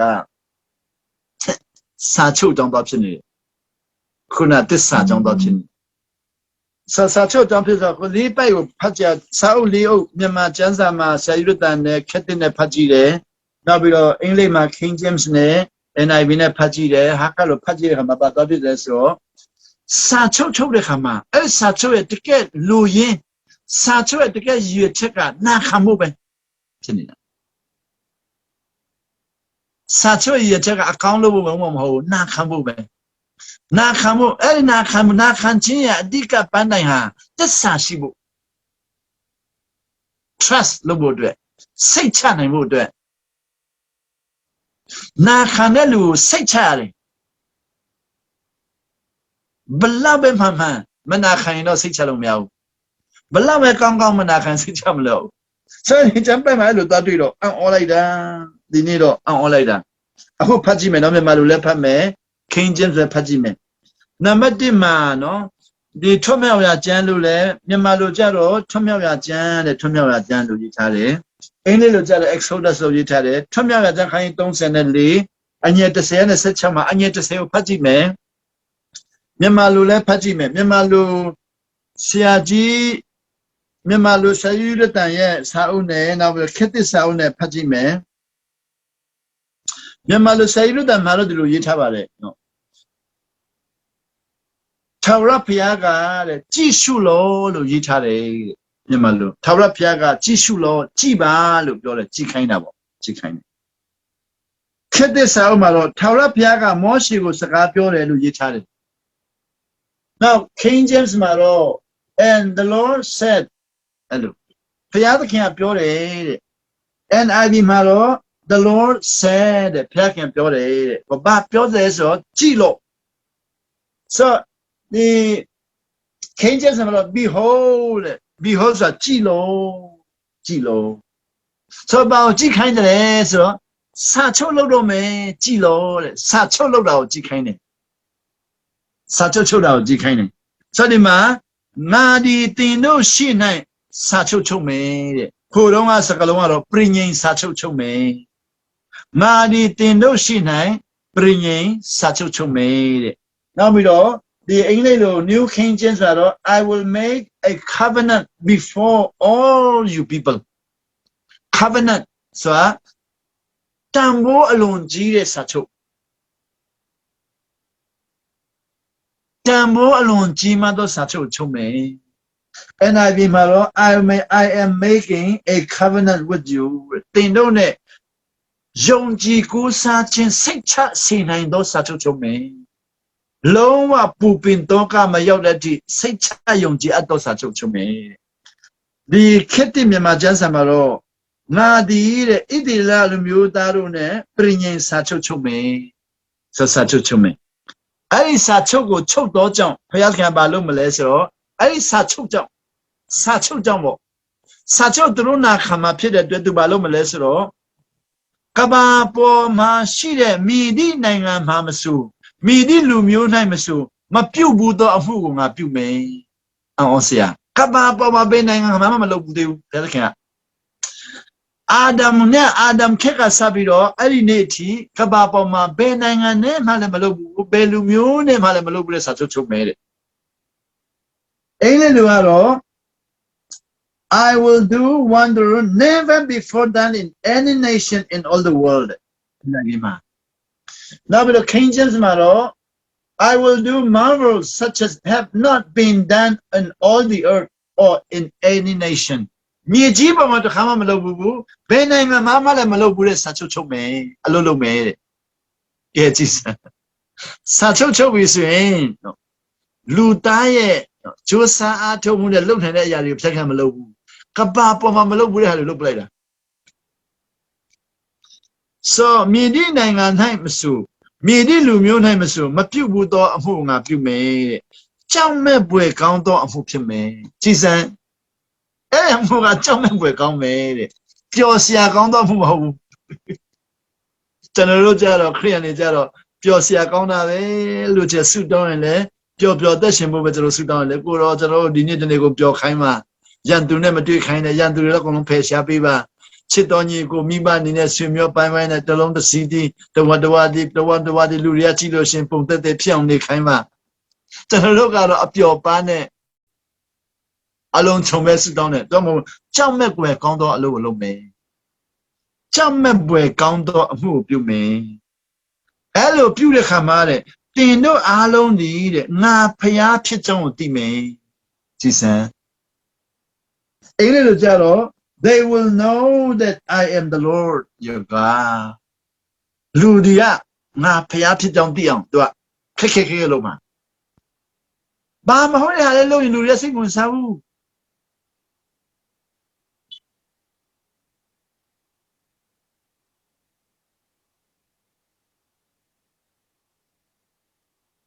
လည်းစိတ်ဝင်စားဘူးကျွန်တော်လူသားတွေလုပ်တဲ့ဟာလေးကိုသူလုပ်ရင်လူတွေစိတ်ဝင်စားလူသားတွေကပါလေတနက်လုံးမယ်ဘုံလုံးမယ်အနုမျိုးလုံးမယ်ပုံခွဲမယ်တနက်ဖောက်မယ်ဓာတ်နဲ့ခုတ်မယ်လက်ပင်ဖြတ်မယ်ဒါတွေပြောရင်စိတ်ဝင်စားဘူးသူကတနက်မပါဘဲနဲ့ခါတော့လူတွေအကုန်လုံးမျိုးဖြုတ်မှာကောင်းဆောင်တွေကိုလက်နဲ့မပြစ်ဘဲနဲ့ကားမောက်ခိုင်းပြီးတော့တိတ်ခိုင်းလို့ရတယ်ကြောကာနဲ့လည်းတိတ်ခိုင်းလို့ရတယ်အသက်ရှူချက်ပြီးတိတ်ခိုင်းလို့ရတယ် TB နဲ့လည်းတိတ်ခိုင်းလို့ရတယ်ဒါမှမဟုတ်နှလုံးရောဂါနဲ့တိတ်ခိုင်းလို့ရတယ်သူ့အတွက်ဘာမှမခက်ဘူးလွယ်လေဟေရိုမင်းကြီးတော်မှသူ့ရဲ့ရင်ဘတ်မှာတဲ့ပိုးကောင်လေးလာပြီးတော့ကတ်လိုက်တာတိတ်သွားတယ်တဲ့ဒါလွယ်တယ်သူ့အတွက်ဘာမခက်ဘူးဆိုတော့ငါလုပ်မယ်အခန်းငယ်7မှာနံပါတ်2အိမ်လေးလိုအရင်ဖတ်မယ် NIV obey what I command you today တဲ့ NIV မှာအဲ့ဒါကျွန်တော်က NIV ဒါတိုင်ထားတယ်ဆိုတော့ NIV ကိုရင်ဖတ်လိုက်တယ်အခန်းငယ်7ထောမြောက်ကျမ်းခန်းရင်34အငယ်7မှာ NIV မှာတော့ဒီလိုရေးထားတယ် obey what I command you today တဲ့ဒါမြန်မာလိုဘာသာပြန်မယ်ဆိုတော့ဒီနေ့ငါအမိန့်ပေးတဲ့ဟာကိုသင်တို့နာခံပါအဲ့လိုဒိတ်ပြဒီနေ့ငါအမိန့်ပေးတဲ့ဟာကိုနာခံပါအဲ့ဒါဘယ်မှာသုံးရဆိုစစ်တပ်မှာတို့သုံးရတယ်တက်မတော်မှာတက်မှုတွေအမိန့်ပေးတယ်တက်သားရနာခံတယ်အဲ့ဒါစစ်တပ်တွေမှာသုံးတယ်တို့ရဲ့စစ်တပ်ရဲ့မူကြီးတွေဘုချုပ်ကြီးတွေကတက်သားတွေအမိန့်ပေးတယ်တို့နာခံတယ်အဲ့ဒါ I command you today obey ကျွန်တော်ဒီနေ့မှာတာရေးသမားတွေကြတော့တက်မတော်မှာသုံးတဲ့အမိန့်ပေးနာခံတို့မလို့ချင်ဘူးကျွန်တော်ကပျော့ပြောင်းနဲ့အကူအညီတောင်းပြီးတော့လုံနိုင်မလား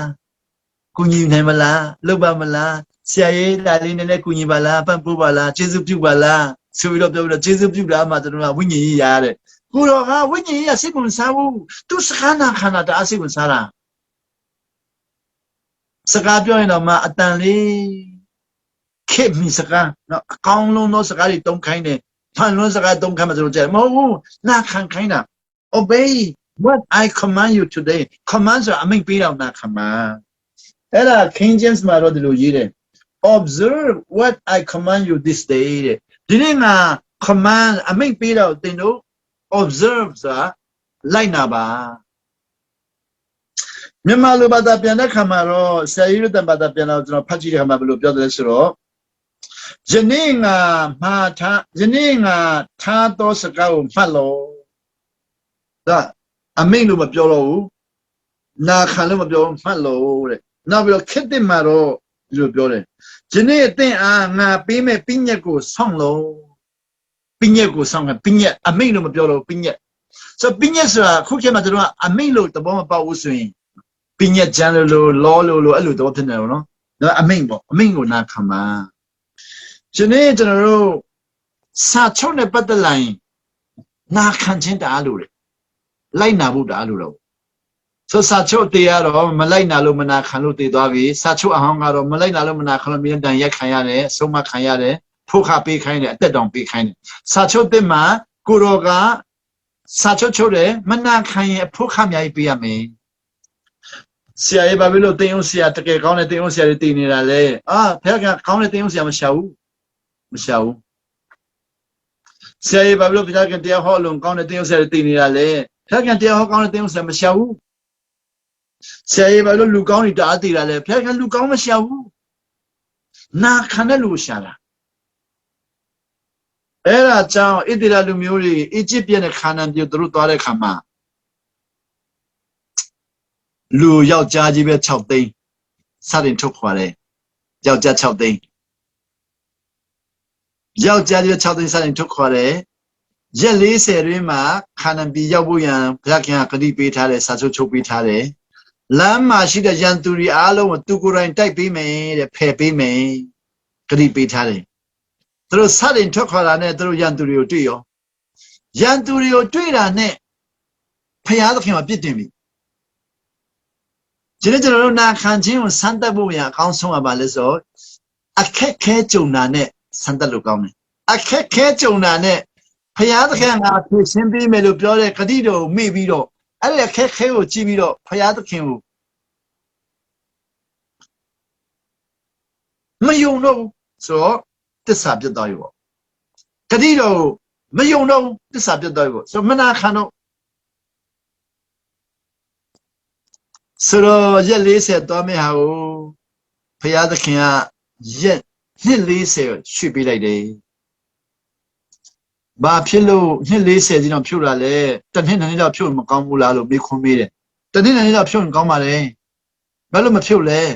တစ်နှစ်နှစ်လောက်ပဲရွှေ့ပေးတယ်ဆိုရင်အဲ့ဒီမနာခံတဲ့လူတွေကခန္ဓာပြေဝင်သွားမယ်တစ်နှစ်နှစ်လောက်ပဲရွှေ့ပေးမယ်ဆိုရင်အဲ့ဒီမနာခံတဲ့လူခန္ဓာပြေဝင်သွားရင်ခန္ဓာပြေတော့မနာခံတဲ့လူတွေကြီးပဲဝင်သွားရင်ဘုရားခင်ရဲ့စာချုပ်အားလုံးတို့ကဘာမှစခုမှမဟုတ်အဖို့ခအများကြီးပေးပြီးတော့ဘာမှရမှာမဟုတ်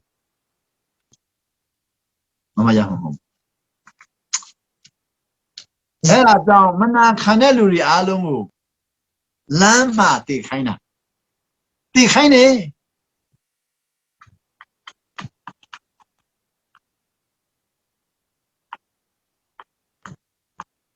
ကျွန်တော်ဆင်ခုချီးစီတော်ကြောင့်အမေရိကသွားခွင့်ရတယ်ကနေဒါသွားခွင့်ရတယ်နောက်နိုင်ငံတော်တော်များများသွားခွင့်ရတာပေါ့နော်။ဘာတော့ပြောလဲဆိုနာခံခြင်းကိုတော့ခေါ်တာပေါ့။ဘာလို့နာခံရမလဲစာချုပ်တစ်ကိုနာခံရမှာပေါ့။စာချုပ်တစ်ကိုနာခံခြင်းကိုတော့ဟောတော့အဲ့ဒီနောက်နိုင်ငံရောက်တဲ့ကျွန်တော်မြန်မာလူမျိုးတွေချင်းလူမျိုးတွေဆရာတဲ့ခက်လုံးတယ်မလွယ်ဘူးတဲ့ကျွန်တော်ပြောတယ်အေးခင်ဗျားတို့ကတော့တစ်သက်လုံးနာခံမှာမဟုတ်ဘူး။ဘာလို့လဲခင်ဗျားတို့ခက်ကုန်မှတာသမီတွေကပဲနာခံတော့မလို့ကျွန်တော်ပြောတယ်။ဘာဖြစ်လို့လဲလို့မေးတော့ခင်ဗျားတို့နာခံတာခက်လုံးနေဆိုရင်ဘလို့မှနာခံနိုင်မှာမဟုတ်အမေရိကရောက်တဲ့လူတွေကပြောဆရာတဲ့ကျွန်တော်အမေရိကရောက်တာတဲ့အခုအမေရိကန်ရဲ့အင်္ဂလိပ်စကားလည်းမတတ်ဘူးတဲ့အမေရိကန်ဥပဒေလည်းတစ်ခုမှနားမလည်ဘူးတဲ့ဘလို့သက်ရှင်မလဲတဲ့ကျွန်တော်ပြောတယ်အမေရိကန်စကားကို လေးလာပါမယ်ကောင်ဥပဒေနာခံပါတော့နားမလဲဘူးတဲ့ချင်းလူပဲနေတတ်တယ်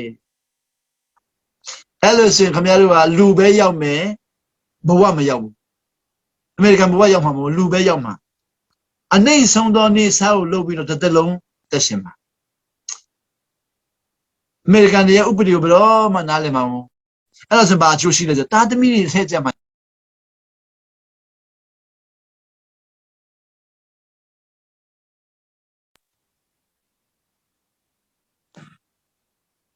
သမီတွေထည့်ကြမှာနားလည်မှာပေါ့ခန္ဓာပြေသွားတဲ့လူတွေလည်းလမ်းမှာကုန်သေးတာပဲလေသူတို့ကနားမလဲတာဟုတ်နားမနာခံတာဟုတ်ဆိုတော့အခုဘာဖြစ်လဲအမေရိကန်နိုင်ငံရောက်တဲ့ချင်းလူမျိုးတွေကရင်လူမျိုးတွေဗမာလူမျိုးဘာလုပ်လဲအင်္ဂလိပ်တွေနဲ့မပေါင်းဘူးအင်္ဂလိပ်စာမသိမဲနဲ့ချင်းတွေရတယ်ဗျာချင်းပေါင်းပြီးတော့ကရင်လည်းကရင်ချင်းပေါင်းပြီးတော့ချင်းထဲမှာတော့မှချင်းတွေတော့မှလေတရွာသားချင်းပေါင်းပြီးတော့သူတို့ရွာစကားတွေနဲ့ဖျားရှိခိုးကြပြီးတော့ရွာစကားတွေနဲ့တရားဟောကြပြီးတော့နေတာပဲလေအဲ့ဒါကိုရွာမှာနေတာလည်းတူတူပဲကျွန်တော်ပြောတယ်ခင်ဗျားတို့အမေရိကန်မှာကျွန်တော်ချင်းရွာတရားရဲ့စကားသုံးပြီးတော့ဖျားရှိခိုးပြီးတော့တချင်းဆိုတာကိုရွာမှာတူတူပဲရွာမှာပြန်သွားပြီးတော့သွားဆိုပါလားရွာနဲ့တူတူပဲအင်္ဂလိပ်စကားလည်းမပြောအင်္ဂလိပ်လူလည်းစကားပြောသူတို့ပညာဘယ်လိုသွားရမှာတော့သူတို့ဥပဒေဘယ်လိုသွားနေနားလည်မှာတော့ဆိုမလိုဘူးတဲ့ပတ်စံရရင်တော်ပြီတဲ့အဲ့ဒါပဲလေအဲ့ဒါပဲစာချုပ်ကိုမနာခံရင်လှုပ်အားခပဲရမှာပေါ့မြန်မာနိုင်ငံမှာအခုပါလဲတနေ့ကုန်လှုပ်တယ်ပတ်စံရတယ်ဘယ်လောက်ရလဲဆေးလိပ်ပိုးခွင့်ရဖိုးရတယ်တဲ့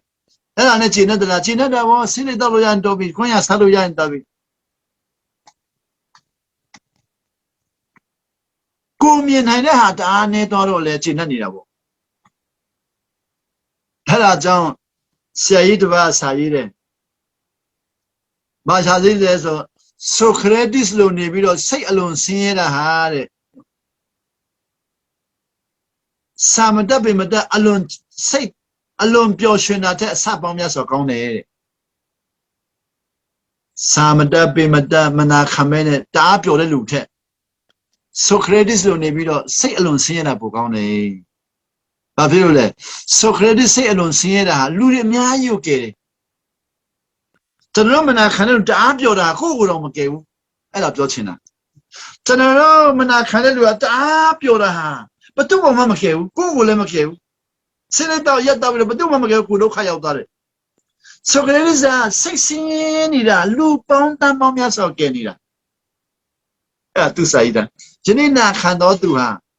ပင်ပန်းနေတော့လဲလူအများကြီးကယ်နေတာမနာခံတော်သူကတော့လွတ်မြောက်နေတော့လဲသူ့ကိုယ်သူတော့မကယ်ဘူး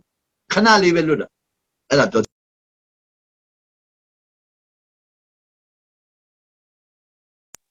နာခံပါ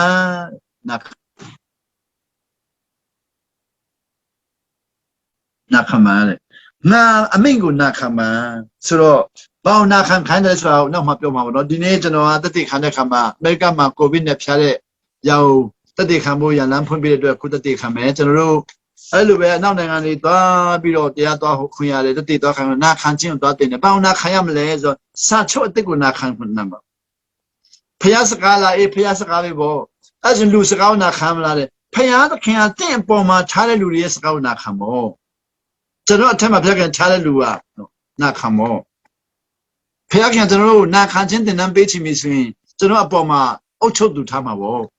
ရောတက်လေစစ်တကြီးကိုနာခံရတာပဲရောတက်လေထောင်ထဲမှာထောင်အုပ်တွေကိုနာခံရတာပဲဒံရလလည်းနာခံတာပဲရောတက်လေဖာရောဘယုံနာခံတာပဲအဲ့ဒါကျမ်းစာထဲမှာပြောလဲဖျားသခင်တအားချိတ်တယ်ကျွန်တော်အပေါ်မှာထားတဲ့လူနာကဖျားခင်တအားချိတ်ဆိုနာခံခြင်းပေါ့အဲ့ဒါတော့တတိခန္ဓာကမှာဒီနှစ်2020ဖြစ်သွားပြီ2020မှာမတ်လမှာကျွန်တော်ဇနီးနဲ့ကျွန်တော်နဲ့စမတော်မူခံတဲ့မတ်လမှာကျွန်တော်အမေရိကကိုသွားခွင့်ရတယ်မတ်လ10ရက်နေ့မှာသွားပြီးတော့9ရက်နေ့မှာဆန်ဖရန်စစ္စကိုရောက်တယ်ဆန်ဖရန်စစ္စကိုရောက်တဲ့အခါမှာဆန်ဖရန်စစ္စကိုမှာရှိတဲ့အမေရိကန်နိုင်ငံရဲ့အုပ်ချုပ်သူတွေကကျွန်တော်ကပြောလဲကိုဗစ်ကာလမှာရောက်လာတဲ့အတွက် quarantine ဝင်ရမယ်တဲ့ဆိုတော့ဆန်ဖရန်စစ္စကိုမှာ2ပတ် quarantine ဝင်ခိုင်းတယ်ဆိုတော့2ပတ် quarantine ဝင်တဲ့အခါမှာဧပြီလဖြစ်သွားပြီပေါ့ဧပြီလဖြစ်သွားပြီ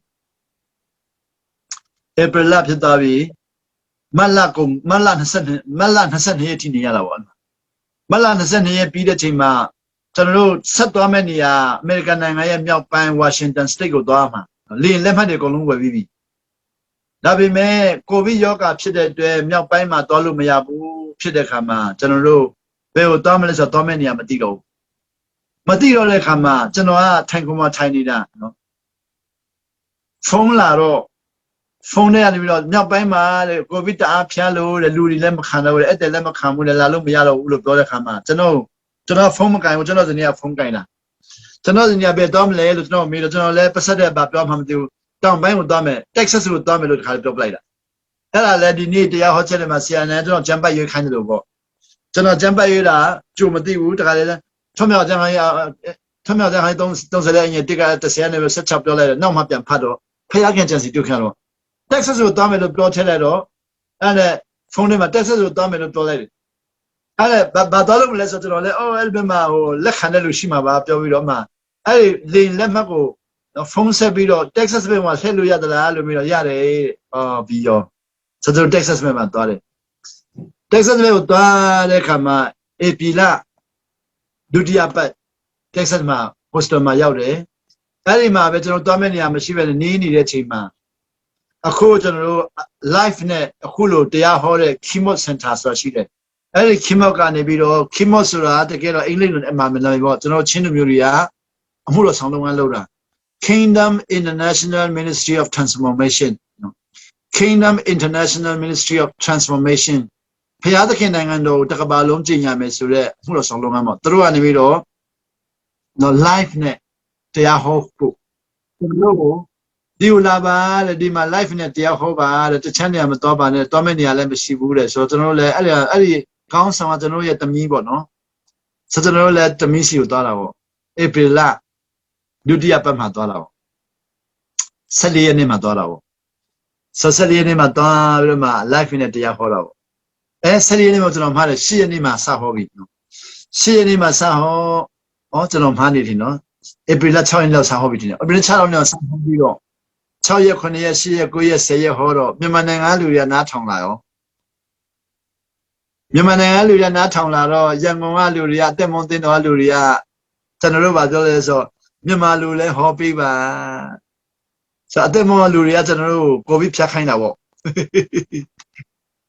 လူစကားနဲ့ပြောပြအသက်မွန်လူတွေကြောင့်ကျွန်တော်ကိုဗစ်နဲ့ဖြတ်သွားတာပေါ့အဲ့ဒါပြောမှာပေါ့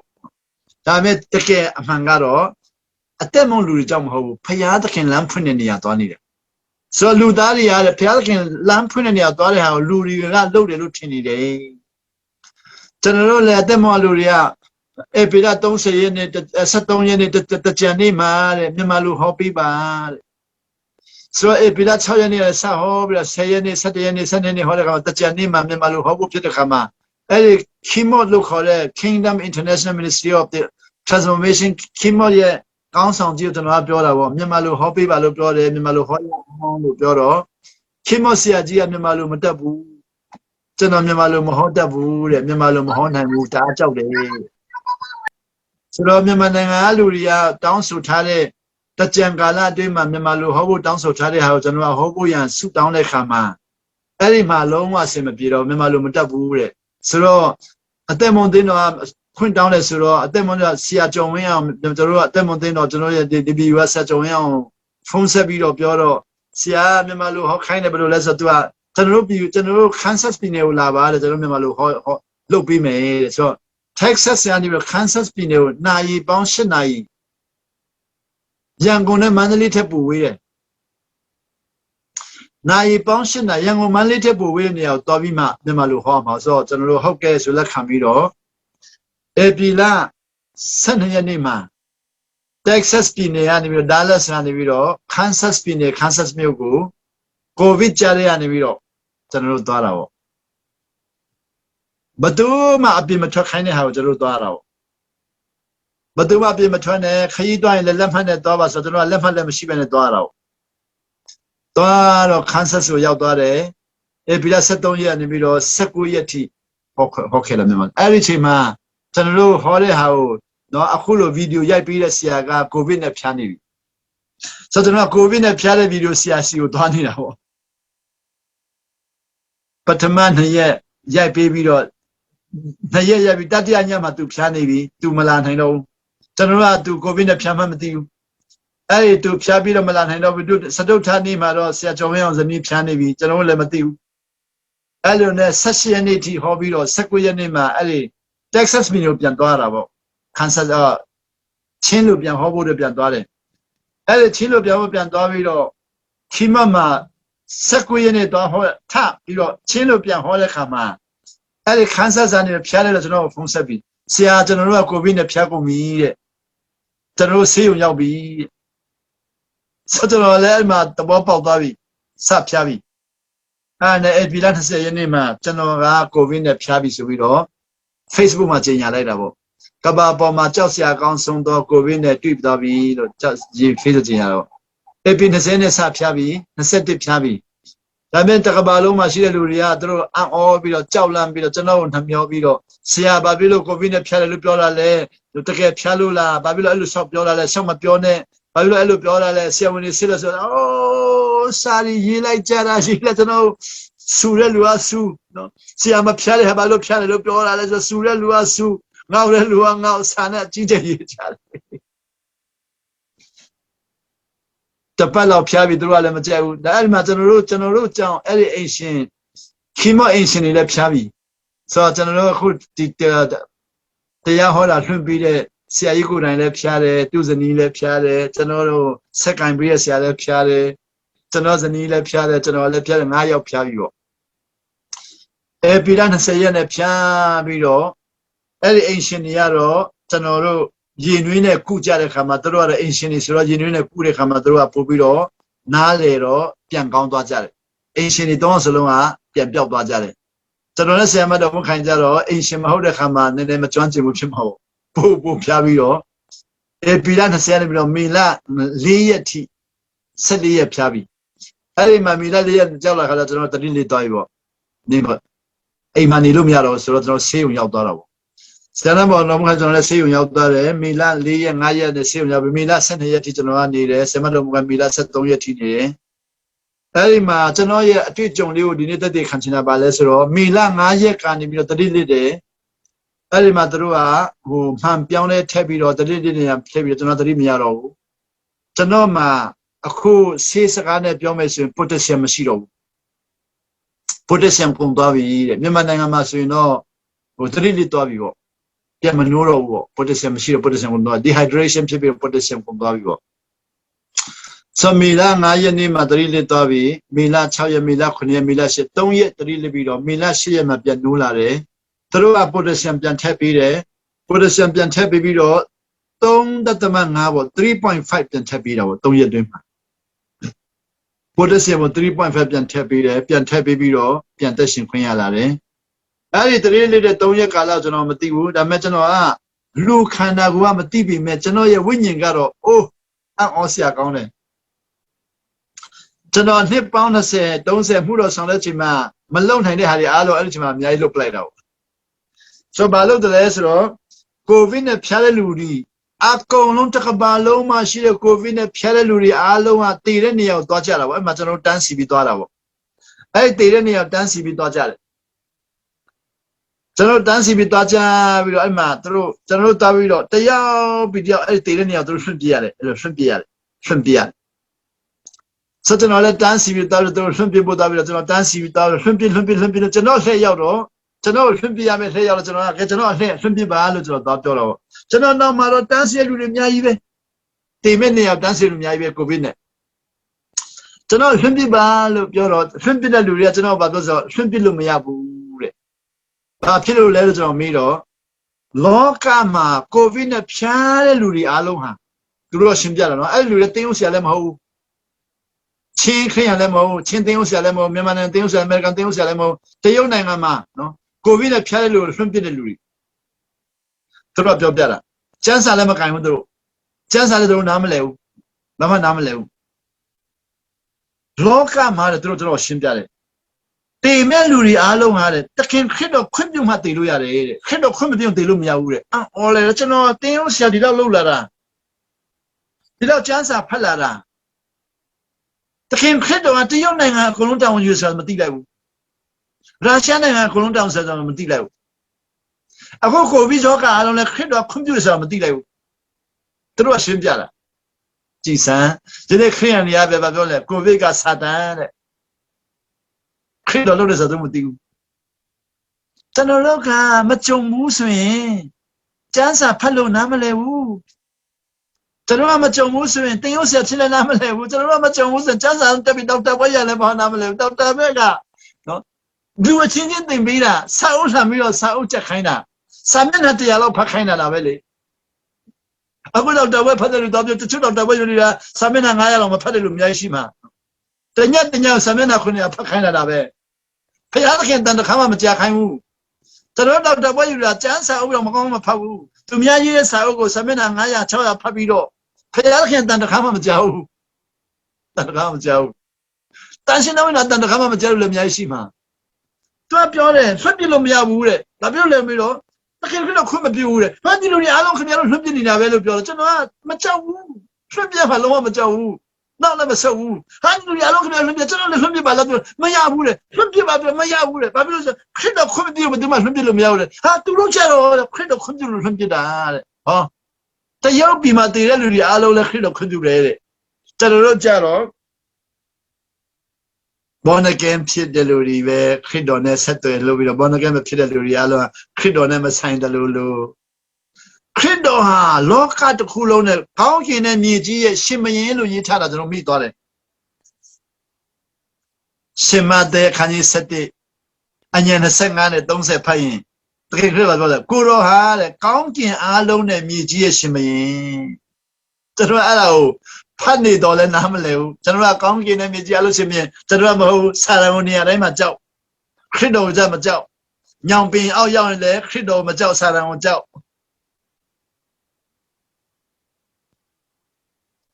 ကျွန်တော်အခုကျွန်တော်ကျန်တဲ့မှာညောင်ပင်ရရှိတယ်ညောင်ပင်ရရှိတော့ကျွန်တော်ကခုတ်တော့ဘာပြောလဲမကြောက်ဘူးလားဟာဘာဖြစ်လို့ကြောက်မှာလို့ဆိုဒီညောင်ပင်မှာစာရနေများရှိစာရမကြောက်ဘူးကျွန်တော်ကခရစ်တော်ပဲကြောက်တာဆန်ရကျွန်တော်အောက်မှာကျွန်တော်အမိန့်ပေးလို့ထွက်သွားမှာနတ်ဆိုရီအားလုံးကကျွန်တော်အမိန့်ပေးလို့ရတယ်ကိုတော့ကျွန်တော်အမိန့်မပေးရဘူးသူကကျွန်တော်အမိန့်ပေးမှာဆိုတော့ကိုတော့အမိန့်မပေးတော့ကျွန်တော်ကလွှင့်ပြလို့မရတော့မတ်တရနေတယ်ကျွန်တော်မတ်တရတော့ကျွန်တော်ကမတန်းစီတဲ့လူတွေအားလုံးလည်းရှစ်တွလို့မရတော့ဘူးကို့လှည့်နဲ့ကိုသွားတယ်ဆိုတော့ကျွန်တော်လှည့်မှာပဲသူမှဝင်လို့မရဘူးဥပဝင်လှည့်မှာဘယ်သူစားထုတ်မလဲဘယ်သူမှမရှိဘူးစားထုတ်မဲ့လူမရှိဘူးမတ်တရနေတယ်ကျွန်တော်ကဆိုတော့လွှင့်ပြမဲ့တနင်္လာမှာ90ရောက်လွှင့်ပြမဲ့ဆိုရင်တမိနစ်မှတယောက်လွှင့်ပြမဲ့ဆိုရင်ဒါမှမဟုတ်တစ်စက္ကန့်မှတယောက်လွှင့်ပြဆိုကျွန်တော်က9မိနစ်လောက်မတ်တရနေဆို9ရောက်လောက်လွှင့်ပြလို့မရတော့ဘူးမတ်တရနေတယ်အဲ့ဒါနဲ့တို့ကကျွန်တော်မလွှင့်ကျွန်တော်ပါဆိုအဲ့လိုဆိုကျွန်တော်ဘာလုပ်မလဲလို့တို့မေးတယ်ကျွန်တော်ဘာလုပ်မလဲလို့မေးတော့ကဘာကိုတပတ်ပတ်ပါတယ်လင်းပြန်လည်းမရှိတင်မောလည်းမရှိဘယ်လိုလဲတပတ်ပတ်မှာလို့ပြောပတ်ပါတဲ့ကိုတော်ကခွင့်ပြုတယ်တဲ့ကိုတော်ခွင့်မပြုတဲ့နေရာကိုသွားလို့မရဘူးခွင့်ပြုနေမှသွားလို့ရတယ်ဆိုတပတ်ပတ်ပါဆိုတော့ခွင့်ပြုမဲ့နေရာကိုတော်ခွင့်မပြုလို့တပတ်ပတ်ပါဆိုတော့ကဘာကိုတပတ်ပတ်လိုက်ရတယ်ကဘာကိုတပတ်ပတ်တော့ကျွန်တော်စိတ်ထဲမှာကဘာတပတ်ပတ်တာတအားခက်မယ်လို့ထင်တာတအားလွယ်တယ်တအားလွယ်ကျွန်တော်စင်အော်ကဘာယူတပတ်ပတ်ရမယ်ဆိုဘယ်လောက်ခက်မလဲလို့စဉ်းစားပြီးတော့ပတ်တာတအားလွယ်တယ်တပတ်ပတ်ပြီးတော့ပြန်ရောက်လာတဲ့အနေရောတန်းစီတဲ့ပြန်ရောက်လာတယ်ပြန်ရောက်လာတော့ကျွန်တော်လည်းပြန်တန်းစီတာပဲလေမကြောက်ဘူးတေးရမှလုံးဝမကြောက်ဘူးကျွန်တော်တို့လူသားတွေကတေးရမှတအားကြောက်ဘိုးဘင်းနဲ့ဖျားပြီးဆရာကျွန်တော်တေးတော့မှလာဟင်ဆိုကျွန်တော်မေးတယ်ကျွန်တော်အဆုံးဖြတ်ပိုင်ခွင့်မရှိဘူးလို့ပြောရင်လည်းဆရာကိုတော့မေးပေးပါကျွန်တော်မေးပိုင်ခွင့်မရှိဘူးဆိုလည်းကိုတော့မေးပါလေကျွန်တော်တို့ကပါလေတရင်စာဆရာလို့ကိုယ်စလဲလို့ကိုယ်တိုင်မေးရမယ်ဟာလို့ပြောတော့မမေးရဘူးတဲ့မမေးရနဲ့တေးလိုက်တော့အန်တီဖော်ပြောသလိုကျွန်တော်တန်းပြန်စီတော့ကျွန်တော်ဆက်ပြန်ရောက်ပြန်ဒီတစ်ခါတော့ကျွန်တော်လက်လွှတ်ပြပါလို့ပြောတော့မလွှတ်ပြနိုင်ဘူးတဲ့။ဘာပြောလဲမလို့ကိုတော့ခွင့်မပြုတခင်ခလို့ခွင့်မပြုကိုတော့ခွင့်မပြုခင်ဗျားတို့ဒီလူတွေလွှတ်ပြတာပဲလို့ပြန်ပြောတော့တကဘာလုံးဟာတဲ့ကိုတော့လက်အောက်မှာနေတယ်။ကိုဗစ်ဖြားတဲ့လူတွေလည်းကိုတော့ခွင့်ပြုလို့ဖြားတာတဲ့။တည်တဲ့လူလည်းကိုတော့ခွင့်ပြုလို့တည်တာ။ကဲကျွန်တော်လည်းသဘောပေါက်သွားပြီ။ပထမတော့ကတော့အကြာကြီးမရက်တော့အဲ့ဆိုဘာလို့မလဲ။ခါတိုင်းလိုပဲဘာလို့မလဲ What will I do ဆို ကဘာပြန်ပတ်ပါလေဟုတ်ပြီတခါပတ်ပြီဆိုပြန်ပတ်မယ်တခါမဟုတ်ပြန်ပတ်တယ်ဒုတိယကြိမ်ကဘာကြီးဒုတိယကြိမ်ပြန်ပတ်တော့ပြန်လာတဲ့နေရာကိုပြန်တန်းစီတယ်ပြန်တန်းစီတော့ကျွန်တော်လည်းပြန်ရောက်တယ်ဒီတစ်ခါပြန်လှုပ်မှဆိုမရဘူးလေအေးမရရင်ဘာလို့မလဲပြန်မေးတယ်ကဘာပြန်ပတ်ဟုတ်ပြီပတ်မှာပဲဆိုပတ်သုံးပတ်တဲ့ကဘာကိုသုံးပတ်သုံးခါပတ်ပြီးတော့တတိယကြိမ်ပတ်ပြီးပြန်လာတဲ့ခါကျတော့တန်းပြန်စီတော့ကျွန်တော်လည်းရောက်တော့ကျကျွန်တော်လည်းရောက်ပြီဖွင့်ပြပါဆိုတော့တော့ပြန်မရဘူးတဲ့မရဘူးဆိုတော့ကျွန်တော်သုံးခါပတ်ပြီးပြီလေကဘာယူကျွန်တော်ကဘာသုံးခါပတ်ပြီးပြီလေလို့ပြောတော့အဲ့ဒီချိန်မှာကျွန်တော်နောက်ကသခင်ခရစ်တော်ကျွန်တော်စကားပြောတယ်အတန်ကြားတယ်ကိုတော့ကျွန်တော်နောက်ကျွန်တော်နားမှာရှိနေတာကျွန်တော်မသိဘူးအဲ့မှာသူတို့ကိုတော့ရှိနေတာအော်စီယာကျွန်တော်တို့ကျကိုတော့ကောင်းကင်မှာရှိမယ်ရက်ချာချက်မှလာမယ်လို့ထင်တယ်လေသူမဟုတ်ဘူးအဲ့မှာတော့ရှိနေအဲ့ဒါကြောင့်ပြောတာပေါ့ယနေ့ရက်ချာဆိုတဲ့လူတွေခင်ဗျားတို့ရက်ချာဒိတ်ပဲနားလေလားကိုတော့လာမယ်ဆိုတဲ့ဒိတ်ပဲကိုတော့လာတယ်ဆိုတာကဘာကုံတဲ့ခါချက်မှလာမှာမဟုတ်နိုင်ငံတော်မှာသူလာမှာကျွန်တော်တို့ကြတော့နှစ်တူနိုင်ငံမှာသူလာမယ်လို့မသိဘူးကဘာကုံမှလာမယ်ဆိုတော့ကိုတော့ကျွန်တော်ကဘာကုံတဲ့တိထောင်ချတာဟုတ်ဘယ်တော့ချနိုင်မှာလဲကျွန်တော်နောက်မှသူရှိနေတယ်ကိုတော့ကျွန်တော်စကားပြောတယ်ကိုတော့ကျွန်တော်စကားပြောတော့ဗာပြောလဲမင်းကိုတဲ့ကိုတော့ပြောတယ်ကျွန်တော်တို့ကတရားဟောဆရာတွေကကျွန်တော်တို့တရားဆရာတွေကကျေးဇူးတော်အကြောင်းပဲဟောတာဟုတ်သူကကိုတော့ကျွန်တော်ကျေးဇူးတော်အကြောင်းမပြောပြဘူးခရုဏာတော်အကြောင်းပြောပြတယ်မမလိုပြောပြတယ်မင်းကိုတဲ့ခရုဏာတော်အပြည့်သုံးဆပေးတယ်တဲ့ခရုဏာတော်ပြည့်လည်းပြည့်သေးတယ်သုံးဆလည်းပေးသေးတယ်မင်းကိုခရုဏာတော်အပြည့်သုံးဆပေးတယ်တဲ့ကျွန်တော်ကခုံချက်တော့မဲ့လူကသူကခရုဏာတော်ပြည့်သုံးဆပေးဆိုမင်းကိုတဲ့ခရုဏာတော်အပြည့်သုံးဆပေးတယ်ကျွန်တော်ကကိုတော့ပြန်ပြောကိုတော့ကျွန်တော်ပြောတဲ့စကားပြန်ပြောရတော့အားလုံးနားထောင်ကြည့်ကိုတော့ကျွန်တော်ကခါတည်သွားပြီခါမရှိတော့ပေါ့ကျွန်တော်ခါမရှိတော့ကိုတော့ကျွန်တော်ခါမရှိတော့ခါတည်သွားပြီဆိုတော့ခရုဏာကိုနောက်လှည့်ပြီးတော့ပြန်မယူနိုင်တော့ဘူးကျွန်တော်ကကိုတော့စီကိုလှည့်ပြီးယူရမှာမလှည့်နိုင်တော့ဘူးနောက်လှည့်လို့မရတော့ဘူးအဲ့ဒီခရုဏာတော့ယူလို့မရတော့ဘူးလို့ကိုတော့ကျွန်တော်ပြောတယ်ကျွန်တော်ကခါမရှိဘူးလို့ပဲထင်ပြီးတော့နောက်လှည့်လို့မရဘူးကိုတော့စီကိုလုံးဝမလှည့်နိုင်ဘူးခါမရှိတော့ဘူးအဲ့ဒါဟာခါလို့နောက်လည်းပြောတယ်ကတိုင်ုံတီလို့ပြောတော့အဲ့ဒီကီမော့ဆရာကြီးကပန်းတိုင်ုံကိုပဲဆိုတော့နောက်ပြန်လို့ပြီးတော့မေလ10ရက်နေ့ကနေစပြီးတော့မေလ18ရက်ထိ10ရက်လုံးခါမရှိဘူးလို့မြန်ပြောတယ်လူတွေကကျွန်တော်ဖုန်းဆက်တယ်ဆရာဥပဦးနေကောင်းပြီလားအေးကောင်းတော့ကောင်းလာပြီအခုဘယ်လိုလဲဆိုခါမရှိတော့ဘူးလို့မြန်ပြောတော့ကီမော့ဆရာကပါဖုန်းထဲမှာခါမရှိဘူးလို့မပြောနဲ့ခါရှိတယ်လို့မရှိဘူးလို့မြန်ပြောတယ်ကျွန်တော်ခါရှိမှန်းကိုလုံးဝမသိတော့အဲ့ဒါကိုတော့ပြောတယ်ကိုတော့ခါမရှိတော့ဘူးခရုဏာတော့အပြည့်သုံးဆမယူနိုင်တော့ဘူးလို့ကျွန်တော်ကိုတော့ပြောလဲယူဆရာမလိုဘူးတဲ့အဲ့ခရုဏာအပြည့်သုံးဆယူဆရာမလိုနောက်ကြောဒီမှာကြောပိုးအိတ်လို့တင်ပေးထားမယ်တဲ့ကြောပိုးအိတ်လို့ထားပေးထားမယ်တဲ့ခရုဏာတော့အပြည့်သုံးဆကိုကြိုက်တဲ့အချိန်တိုင်းမှာသုံးလို့ရအောင်အဆင်သင့်လုပ်ပေးမယ်ကြည်စမ်းလိုအပ်တဲ့အချိန်တိုင်းမှာသုံးလို့ရအောင်ခရုဏာတော့အပြည့်သုံးဆထားပေးပြီဆိုတော့အခုကျွန်တော်တို့အခုမလိုသေးဘူးဖြစ်မှာပေါ့အခုလိုရင်ယူလို့ရပြီလေလူတဲ့အချိန်တိုင်းမှာယူလို့ရအောင်ထားပေးမယ်အဲ့ဒါနဲ့တန်းစီနေရနေပြီကျွန်တော်အဖေခံလိုက်ရပြီတန်းမရှိတော့ဘူးတန်းစီလူတွေကတတ်ကျွန်တော်ဘေးဖယ်ခံရဆိုတော့ကိုရောစကားပြောပြီးအဲ့ဒီအချိန်မှာမြန်မာနိုင်ငံနဲ့ပြီးအတန်ကြားတယ်မြန်မာနိုင်ငံကျွန်တော်ခေါ်တာပေါ့မြန်မာနိုင်ငံကိုပြန်လာပါမြန်မာခေါ်တော့ကျွန်တော်ပြောတယ်ဘာဖြစ်လို့လဲလို့ပြီးတော့မြန်မာနိုင်ငံခမရကိုလိုအပ်တယ်တို့အောင်ဆန်းစုကြည်ဘာမှမလုပ်နိုင်တော့ဘူးဆိုတော့အောင်ဆန်းစုကြည်ဘာမှမလုပ်နိုင်တော့ဘူးခမရကိုလိုအပ်နေတယ်ဆိုတော့ကျွန်တော်ကလည်းဘာမှမသိဘူးဆိုတော့အဲ့ဒီတည်းမှာကျွန်တော်လည်းအတန်နဲ့ပြန်អော်တယ်ဟုတ်ကဲ့ပြန်လာမယ်6လလုံးနော်လစာမဲနဲ့မြန်မာနိုင်ငံကိုညီမယ်ဆိုတော့អော်လိုက်တာ6လလုံးဘာပတ်စံမမယူဘဲနဲ့အဲ့ဒီတော့အောင်ဆန်းစုကြည်အားလုံးကိုကူညီမယ်ဆိုပြီးတော့អော်လဲတယ်အဲ့ဒီអော်တဲ့ချိန်မှာပဲနိုးလာတာပေါ့နိုးလာတော့မေလ9ရက်နေ့ကလည်း3လီတာမေလ10ရက်ဖြစ်သွားပြီနိုးလာတဲ့ချိန်မှာတော့မေလ10ရက်နေ့မျက်စိဖွင့်တော့ကျွန်တော်ရှေ့မှာသူတို့ဒိတ်ကတ်ထားတာမေလ10ရက်ဖြစ်သွားပြီမေလ10ရက်မှာနိုးလာတယ်ကျွန်တော်နိုးလာတဲ့ချိန်မှာဆရာဝန်ကြီးကလာပြီးတော့ကျွန်တော်လာတွေ့တယ် လာတွေ့ပြီးတော့နိုးလာပြီလားတဲ့နိုးလာပြီဆိုကျွန်တော်ကပြောတယ်မေလ9ရက်နဲ့10ရက်နေ့3ရက်3ရက်ကျွန်တော်မသိဘူးမသိတော့ကျွန်တော်ကနိုးလာတော့ဆရာဝန်ကြီးကိုပြောပြတယ်ကျွန်တော်ကတည်တဲ့နေရာသွားပြီးတော့ခုပြန်လာတာလို့ပြောလို့ဆရာဝန်ကြီးကလည်းနားမလဲဘူးတည်တဲ့နေရာတန်းသွားစီပြီးတော့ခုပြန်လာတာလို့ပြောလို့ဆရာဝန်ကြီးလည်းနားမလဲဘူးဟုတ်လားတဲ့တည်တဲ့နေရာတန်းစီပြီးပြန်လာဆိုဟုတ်တယ်တော့အဲ့လိုဆိုမေးခွန်းမေးမယ်တဲ့ဟုတ်ကဲ့မေးပါလို့မေးတော့အမေရိကန်သမ္မတဘယ်သူလဲလို့ကျွန်တော်မေးတယ်ဆရာဝန်ကြီးအမေရိကန်သမ္မတဘယ်သူလဲလို့မေးတော့ကျွန်တော်ကအိုဘားမားလို့ပြောဆာမွေးကြပြီတဲ့အိုဘားမားမဟုတ်လားကျွန်တော်လည်းမသိအမေရိကန်သမ္မတဘယ်သူလဲဆိုအိုဘားမားလို့ပြောဆာမွေးကြပြီတဲ့ဆာဝန်ကြီးကကျွန်တော်ဆာမွေးကြပြီတဲ့အဲ့ဒါတည်တဲ့နေရာပြန်လာတယ်လေဟုတ်မှာမဟုတ်ဘူးတဲ့ဆာမွေးကြပြီတဲ့ဆာမနဲ့ပြန်သူပြန်လာမယ်ဆာမွေးပြန်ဖြေခိုင်းမယ်ဆာမွေးအောင်မှပဲအိမ်ပြန်လို့ရမယ်မအောင်မချင်းအိမ်ပြန်လို့မရဘူးတဲ့ဆိုအဲ့လိုနဲ့ပဲမေလ12ရက်နေ့ပြန်လာတယ်17ရက်နေ့ပြန်လာပြီးတော့ကျွန်တော်ဆံဝင်ကြလာတွေ့တယ်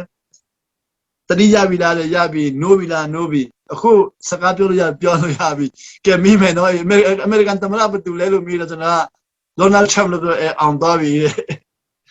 အခုတော့မနေ့ပြန်အိမ်ပြန်လို့ရပြီဆိုတော့12ရက်နေ့မှအိမ်ပြန်ခိုင်းတာ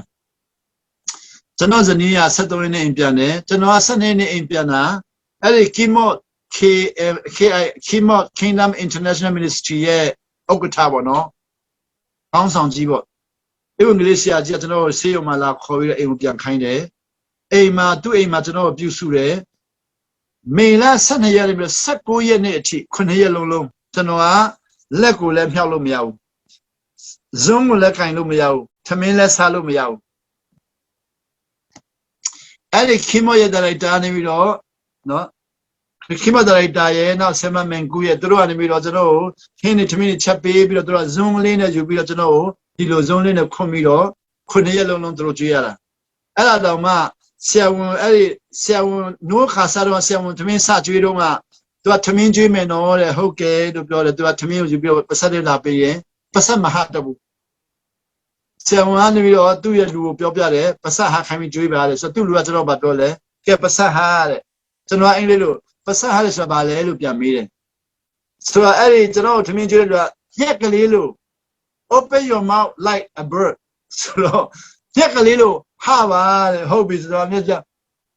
အဲ့လိုဟာတယ်ဆိုတော့အဲ့ဒီဟာတယ်ကသူကထမင်းကိုထည့်လိုက်တယ်ထည့်ပြီးကျွန်တော်အဲ့ဒီထမင်းကိုငုံတယ်သူကပြောတယ်ဝါပါတဲ့ချူပါတဲ့ချူပါဆိုတော့ဘလို့ချူတာလဲလို့ပြန်ပြီးတော့သူကပြောပြတယ်ဒီလို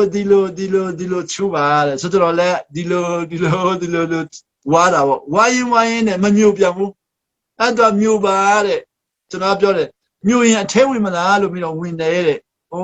အဲ့လိုလားဆိုဟုတ်တယ်မျိုးကြည့်တော့အထဲဝင်လားဩဝင်သားပဲတော့လို့သူ့ကိုပြောတော့ဟုတ်တယ်ဝင်တယ်တဲ့အဲ့လိုနဲ့ထမင်းကျွေးတယ်ဝါတယ်မျိုးတယ်ဝင်တယ်အဲ့လိုဆိုခင်မော်ဒိုင်တိုင်မှာမေလာဆက်ထမင်းကျွေးပြီးတော့19ရက်စတင်ပြီးတော့စာရေးလို့ရပြီ19ရက်နေ့မှာစာရေးရတော့ပြီးတော့ကျွန်တော်တို့တန်ရှင်းတော်ဝင်တော့မနေ့ညအိပ်ပြီးတော့မနေ့တနာရီ15မိနစ်မှာကျွန်တော်ထားခိုင်းတယ်မနေ့တနာရီ15မိနစ်ထားခိုင်းတယ်မနေ့တနာရီ15မိနစ်ကနေမနေ့4နာရီထိကိုလက်မြောက်လမ်းလျှောက်ခိုင်းတယ်ကျွန်တော်မနေ့တိုင်းအဲ့ဒါကိုနော်14ရက်15ရက်လောက်ကနေမနေ့တနာရီထားပြီးတော့တနာရီ4နာရီထိလက်မြောက်ပြီးတော့လမ်းလျှောက်ပြီးတော့19ရက်နေ့မှာတော့လက်မြောက်တာအောင်မြင်သွားပြီစာရေးလို့ရသွားပြီအဲ့တော့စာရေးလို့ရပြီးတော့19ရက်နေ့စာရေးလာပြီးတော့မေလ30ထိစာရေးတာပေါ့အဲ့ဒီမှာမေလ30စာရေးပြီးမေလ30တိပြီးတော့ဂျွန်လ1ရက်နေ့မှာ live နဲ့အတန်ပြန်လွှင့်လို့ရမလားလို့သူတို့ပြန်ပြီးတော့ကျွန်တော်တို့လွှင့်ကြည့်မယ်ဆိုပြီးတော့ပြန်လွှင့်တော့ဘုရားသခင်ကျေးဇူးတော်ကြောင့်လွှင့်လို့ရသွားပြီဂျွန်လ1ရက်နေ့ကနေပြီးတော့ဂျွန်လ30ထိ live နဲ့လွှင့်ခွင့်ရတာပေါ့အဲ့ဒီနောက်ပိုင်းမှာတော့ကျွန်တော်ပြောတယ်အဲ့ဒီ keyboard director ကိုပြောပြတယ်ဘုရားသခင်ကကျွန်တော်ကိုဒီလိုပြောတယ်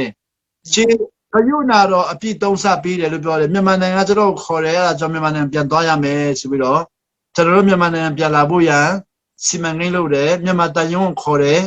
မြန်မာတန်ယုံကနေပြီးတော့မြန်မာနိုင်ငံပြန်လာဖို့ရရက်လုပ်ပေးတယ်ကျွန်တော်တို့ဆီမတော်ဝန်ဆိုတော့မြန်မာနိုင်ငံကိုအောက်ကလ10ရက်နေ့ပြန်လာ23ရက်နေ့ပြန်လာတော့ဩ ကလာ23ပြန်လာပြီးဒီနေ့အထိမြန်မာနဲ့ပြန်နေခွင့်ရတယ်ဆိုတော့ဒီနေ့ပါတက်တက်ခံနေဆိုတော့ကိုတော်ကကျွန်တော်ကိုဂယုနာတော်အပြည့်3ဆနောက်မှထားပေးတယ်တဲ့လူအတိုင်းယူပါနောက်မြန်မာနိုင်ငံကခေါ်တယ်ပြန်လာပါတော့အောင်ဆန်းစုကြည်ဘာမှမလုပ်နိုင်တော့ဘူးတဲ့ဆိုတော့ကျွန်တော်ပြန်လာတယ်တကယ်ခေါ်တန်ကြတဲ့အတိုင်းသူတကယ်ဘာမှမလုပ်နိုင်တော့ဘူးလုပ်နိုင်တော့ဆိုတော့ကျွန်တော်လည်းအခုအစင်တင်လုပ်နေတယ်နော်ဘာလုပ်မလဲကိုတော်လမ်းဖွင့်ပေးတဲ့နေရာသွားမှာပေါ့ကိုတော်မဖွင့်ရင်သွားလို့မရဘူးလေအဲ့မှာဒီနေ့ကျမ်းပိုက်လေးကိုဖတ်ချင်ပါတယ်ကိုတော်ကပြောတယ်ငါဖွင့်ပေးရင်တဲ့ဘယ်သူမှပိတ်လို့မရဘူးတဲ့ငါပိတ်ရင်ဘယ်သူမှဖွင့်လို့မရဘူးတဲ့ဆိုတော့ကိုတော်မဖွင့်ရင်လည်းဘယ်သူမှဖွင့်လို့မရဘူးကိုတော်ဖွင့်ရင်လည်းဘယ်သူမှပိတ်လို့မရဘူးပေါ့ဒီနေ့အဲ့ဒီနေရာကိုရောက်ခွင့်ရတယ်အခုဒီထဲမှာဗာပြောတယ်လဲဆိုတော့ချောမြောက်ချမ်းကိုင်း34အငယ်ခုနပြောရလောကမှာမလုတ်ဘူးတဲ့ຢာတွေလုတ်တဲ့နေရာမှာသူဘာလုပ်မလဲဆိုတော့လူမျိုးပေါင်း6မျိုးကိုသူတို့မနာခံတော့ကြောင့်အပြစ်များတော့ကြောင့်လူမျိုးပေါင်း6မျိုးကိုသူတို့နိုင်ငံသူတို့ဒေသနေပြီးတော့ဖယ်ရှားပြီးတော့သူစကားနားထောင်မဲ့လူတွေနဲ့စားထုတ်မယ်အဲ့ဒီမှာငါဒီတဲ့တင်တို့သွားမဲ့လူမျိုး6မျိုးကိုဖယ်ထုတ်မယ်အဲ့မှာလူမျိုးတစ်မျိုးကဘာလူမျိုးလဲဆိုတော့အာမောရိလူမျိုးအင်္ဂလိပ်လိုအာမောရိုက်လို့ခေါ်တယ်အာမောရိလူမျိုးခါနန်နိုင်လူမျိုးခါနန်လူမျိုးဟိတိလူမျိုးဟိတတိုက်လူမျိုးဇေရပိလူမျိုးဇေရဇိုက်လူမျိုးနံပါတ်5မှာတော့ဟိဝိုက်လူမျိုးဟိုက်ဝိလူမျိုးနံပါတ်6မှာတော့ဂျေဘုဆိုင်လူမျိုးတဲ့မြန်မာလိုကြတော့ဂျေဘုတိ S ကိုမြန်မာလိုတိလို့ခေါ်တာပေါ့နော်တာကိုမြန်မာလိုစအင်းလေးလိုစကိုမြန်မာလိုတာလို့ခေါ်တော့အခုကျွန်တော်တို့မဆိုင်ယာကိုမထီရအဲ့လိုမျိုးပေါ့ကိုရောမစီယမရှိမကိုရောမဆိုင်ယာကိုမြန်မာနိုင်ငံပါဠိလိုကိုရောအရိမဒီယအဲ့လိုမျိုးဂျေဘုဆိုင်လူမျိုးဂျေဘုတိလူမျိုးတဲ့ဂျေဘုတိလူမျိုးတွေအားလုံးကိုကိုရောကနှင်ထုတ်မယ်နှင်ထုတ်ပြီးတော့သူ့စကားနားထောင်မဲ့လူနဲ့စားထုတ်မယ်အဲ့တော့အဲ့ဒီနိုင်ငံသွားတဲ့ခါမှာအဲ့ဒီလူတွေနဲ့စာချုပ်မချုပ်နဲ့တဲ့အဲ့ဒီစာချုပ်ကိုနော် NIV နဲ့ King James နဲ့မြန်မာလိုပြောကြည့်မယ် NIV မှာတော့ပြောတယ်ဆို do not make a treaty with them တဲ့ treaty လို့ရေးတယ် King James မှာတော့ do not make a covenant with them တဲ့မြန်မာလိုကြတော့ဆရာကြီးတို့မှာတော့သူတို့နဲ့မိသားရမဖွဲ့နဲ့လို့ပြောတယ်ခက်တဲ့မှာတော့သူတို့နဲ့မဟာမိတ်မဖွဲ့နဲ့မဟာမိတ်မဖွဲ့ခိုင်းဘူးဆိုတော့အဲ့ဒီဟာကိုပြန်စဉ်းစားကြည့်မိတ်တဲ့စကားမပြောနဲ့လို့မပြောဘူးမိတ်ဆွေမဖြစ်နဲ့လို့မပြောဘူးစာချုပ်မချုပ်နဲ့လို့ပြောတာကျွန်တော်ဒီနေ့ခရီးနေကြတော့စာချုပ်မချုပ်နဲ့ဆိုတဲ့ဟာကြီးကိုမိတ်ဆွေမဖွဲ့နဲ့စကားမပြောနဲ့လို့ကျွန်တော်ခံယူပြီးတော့နော်လူမုန်းတာပေါ့ဆိုပါလို့မြန်မာလူမျိုးမုန်းတာတို့ဗမာကိုမုန်းတာတို့ရှမ်းကိုမုန်းတာတို့ဘုရားဘာသာတွေကိုမုန်းတာတို့နော်ဒါဟာမုန်းတဲ့ဟာကဆက်ဆံရေးမုန်းတဲ့ဟာကဒါလူမျိုးခွဲခြားတဲ့စိတ်အခုတော့မဟုတ်ဘူးစာချုပ်မချုပ်ခိုင်းတာခွဲခြားခိုင်းတာမဟုတ်ဘဲနဲ့စာချုပ်မချုပ်ခိုင်းတာဘာဖြစ်လို့မချုပ်ခိုင်းတယ်လဲဆိုတော့သူတို့ရဲ့အပြစ်တွေအားလုံးကိုတင်တို့စီကိုဖဲပြောင်းမှာဆိုလို့တဲ့ဘယ်လိုလွှဲမလဲတင်တို့သားသမီးနဲ့သူတို့သားသမီးလက်ထပ်လာပြီးတော့တင်တို့နဲ့သူတို့လက်ထပ်လာပြီးတော့သူတို့မိန်းမကြီးကနေပြီးတော့သူတို့ဖျားကိုရှစ်ခုခိုင်းမယ်ကြည်ကြည်စမ်းတင်တို့ဖျားကိုရှစ်ခုခိုင်းမယ်အဲ့ဒါတင်တို့အတွက်ကြော့ကွင်းဖြစ်မယ်ဆိုစာချုပ်မချုပ်တာတစ္ဆာမဆူခိုင်းတာဟာကြော့ကွင်းဖြစ်မှာဆိုလို့တစ္ဆာမဆူခိုင်းဘူးယနေ့ကျွန်တော်တို့ယုံကြည်သူတွေကြတော့တစ္ဆာဆိုတဲ့ဟိုနားမလဲဘူးမိတ်ဆွေမဖြစ်ရမပေါင်းရမမိတ်ဆွေမဖြစ်ရစကားမပြောရမုန်းရမယ်ဆိုလို့ပေါ့သူတို့လည်းစာချုပ်မချုပ်ခိုင်းဘူးဒါပေမဲ့သူတို့ပြောင်းလဲလာရင်ဖျားသခင်ခွင့်မလွှတ်နိုင်လို့မရှိဘူးနောင်တရလာရင်ဖျားခွင့်လွှတ်မရှိနောင်တမရတဲ့လူနဲ့စာချုပ်မချုပ်ရဆိုရင်ကျွန်တော်ဒီနေ့အသိခံချင်ပါတယ်နော်အခုကျွန်တော်ပြောတဲ့စာချုပ်အသစ်ဆိုတာခရစ်တော်ရဲ့ချုပ်တဲ့စာချုပ်ဟာလူမျိုးရေးစာချုပ်မဟုတ်ဘူးနာခံခြင်းစာချုပ်မိတဲ့လူမျိုးမှမခွဲခြားဘူးနာခံတဲ့လူကအကုန်လုံးလက်ခံတာအဲဒါရှင်ဘောလောဘာပြောလဲကျွန်တော်တို့ဟာဝက်လုံးအဟောင်းတွေကိုချွတ်ပြီးတော့ ဝက်လုံအတစ်တွေကိုဝတ်တဲ့နိုင်ငံတော်ဝင်သွားပြီအဲ့ဒီဝက်လုံအတစ်တွေကိုဝတ်တဲ့နိုင်ငံတော်မှာတဲ့ကောလောတဲ့ခန်းကြီး3အငယ်ခုနှစ်ကနေပြီးတော့17မှာကောလောတဲ့ခန်းကြီး3အငယ်ခုနှစ်ကနေပြီး17မှာငါတို့ရဝက်လုံအတစ်တွေဝတ်ပြီးတဲ့ဝက်လုံအတစ်ဝတ်တဲ့လူတွေအားလုံးမှာတော့တဲ့ယူဒာလူမျိုးမရှိဟေလတာလူမျိုးမရှိရည်စံ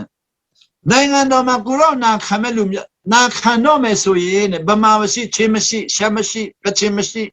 တရုတ်မရှိဂျပန်မရှိအကုန်လုံးဟာခရစ်တော်၌တလုံးတဝါဒီဖြစ်သွားပြီတဲ့ခရစ်တော်၌ခရစ်တော်သားဖြစ်၏ဒီခရစ်တော်ဟာအလုံးစုံအလုံးစုံဖြစ်သွားပြီကျွန်တော်တို့ကြတော့အဲ့ဒီကိုရောရဲ့စာချုပ်အစ်ကိုနာခံခြင်းနဲ့မပြောဘဲနဲ့လူမျိုးရင်းနဲ့ပြောတယ်ချင်းနဲ့ဗမာနဲ့ခွဲတယ်ကရင်နဲ့ဗမာနဲ့ခွဲတယ်ကရင်နဲ့ရှမ်းနဲ့ခွဲတယ်လူမျိုးရင်းနဲ့ခွဲတယ်ဖယားသခင်ကိုချင်းဘက်ပါခိုင်းလိုက်ကရင်ဘက်ပါခိုင်းလိုက်ကချင်ဘက်ပါခိုင်းလိုက်ဖယားသခင်လူမျိုးရင်းပါခိုင်းတယ်မဆိုင်ဘူးစာချုပ်အစ်နာခံတဲ့လူတွေအားလုံးနဲ့ပဲဆိုင်စာချုပ်အစ်နာခံတဲ့လူတွေအားလုံးဟာယူဒာလူမျိုးမရှိဟေလတာလူမျိုးမရှိကရင်မရှိရှမ်းမရှိချင်းမရှိဝတ်လုံအစ်နဲ့ကိုရောတာအလုံးစုံဖြစ်တယ်ဒါပေမဲ့စာချုပ်အစ်မဟုတ်တဲ့စာချုပ်အသေးနဲ့ပေါင်းတင်ဆက်ဆံမယ်ဆိုရင်တော့ကြော့ကွင်းမိတယ်တင်တော့ကြော့ကွင်းမိမယ်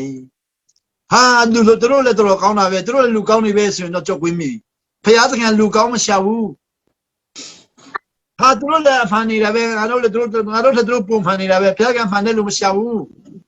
စာချုပ်ကိုနာခံမဲ့လူပဲရှာတာနာခံခြင်းနဲ့ပဲရှာတာဆိုတော့ဒီနေ့တော့အဲ့ဒါကိုတသက်ခံခြင်းပါတယ်၄နာရီထိတသက်ခံခွင့်ရတယ်နောက်မှာဘုရားရှင်ဖွင့်ပြပြန်ခံမယ်အရောက်တိုင်းဘုရားရှင်ကောင်းချီးပေးပါစေ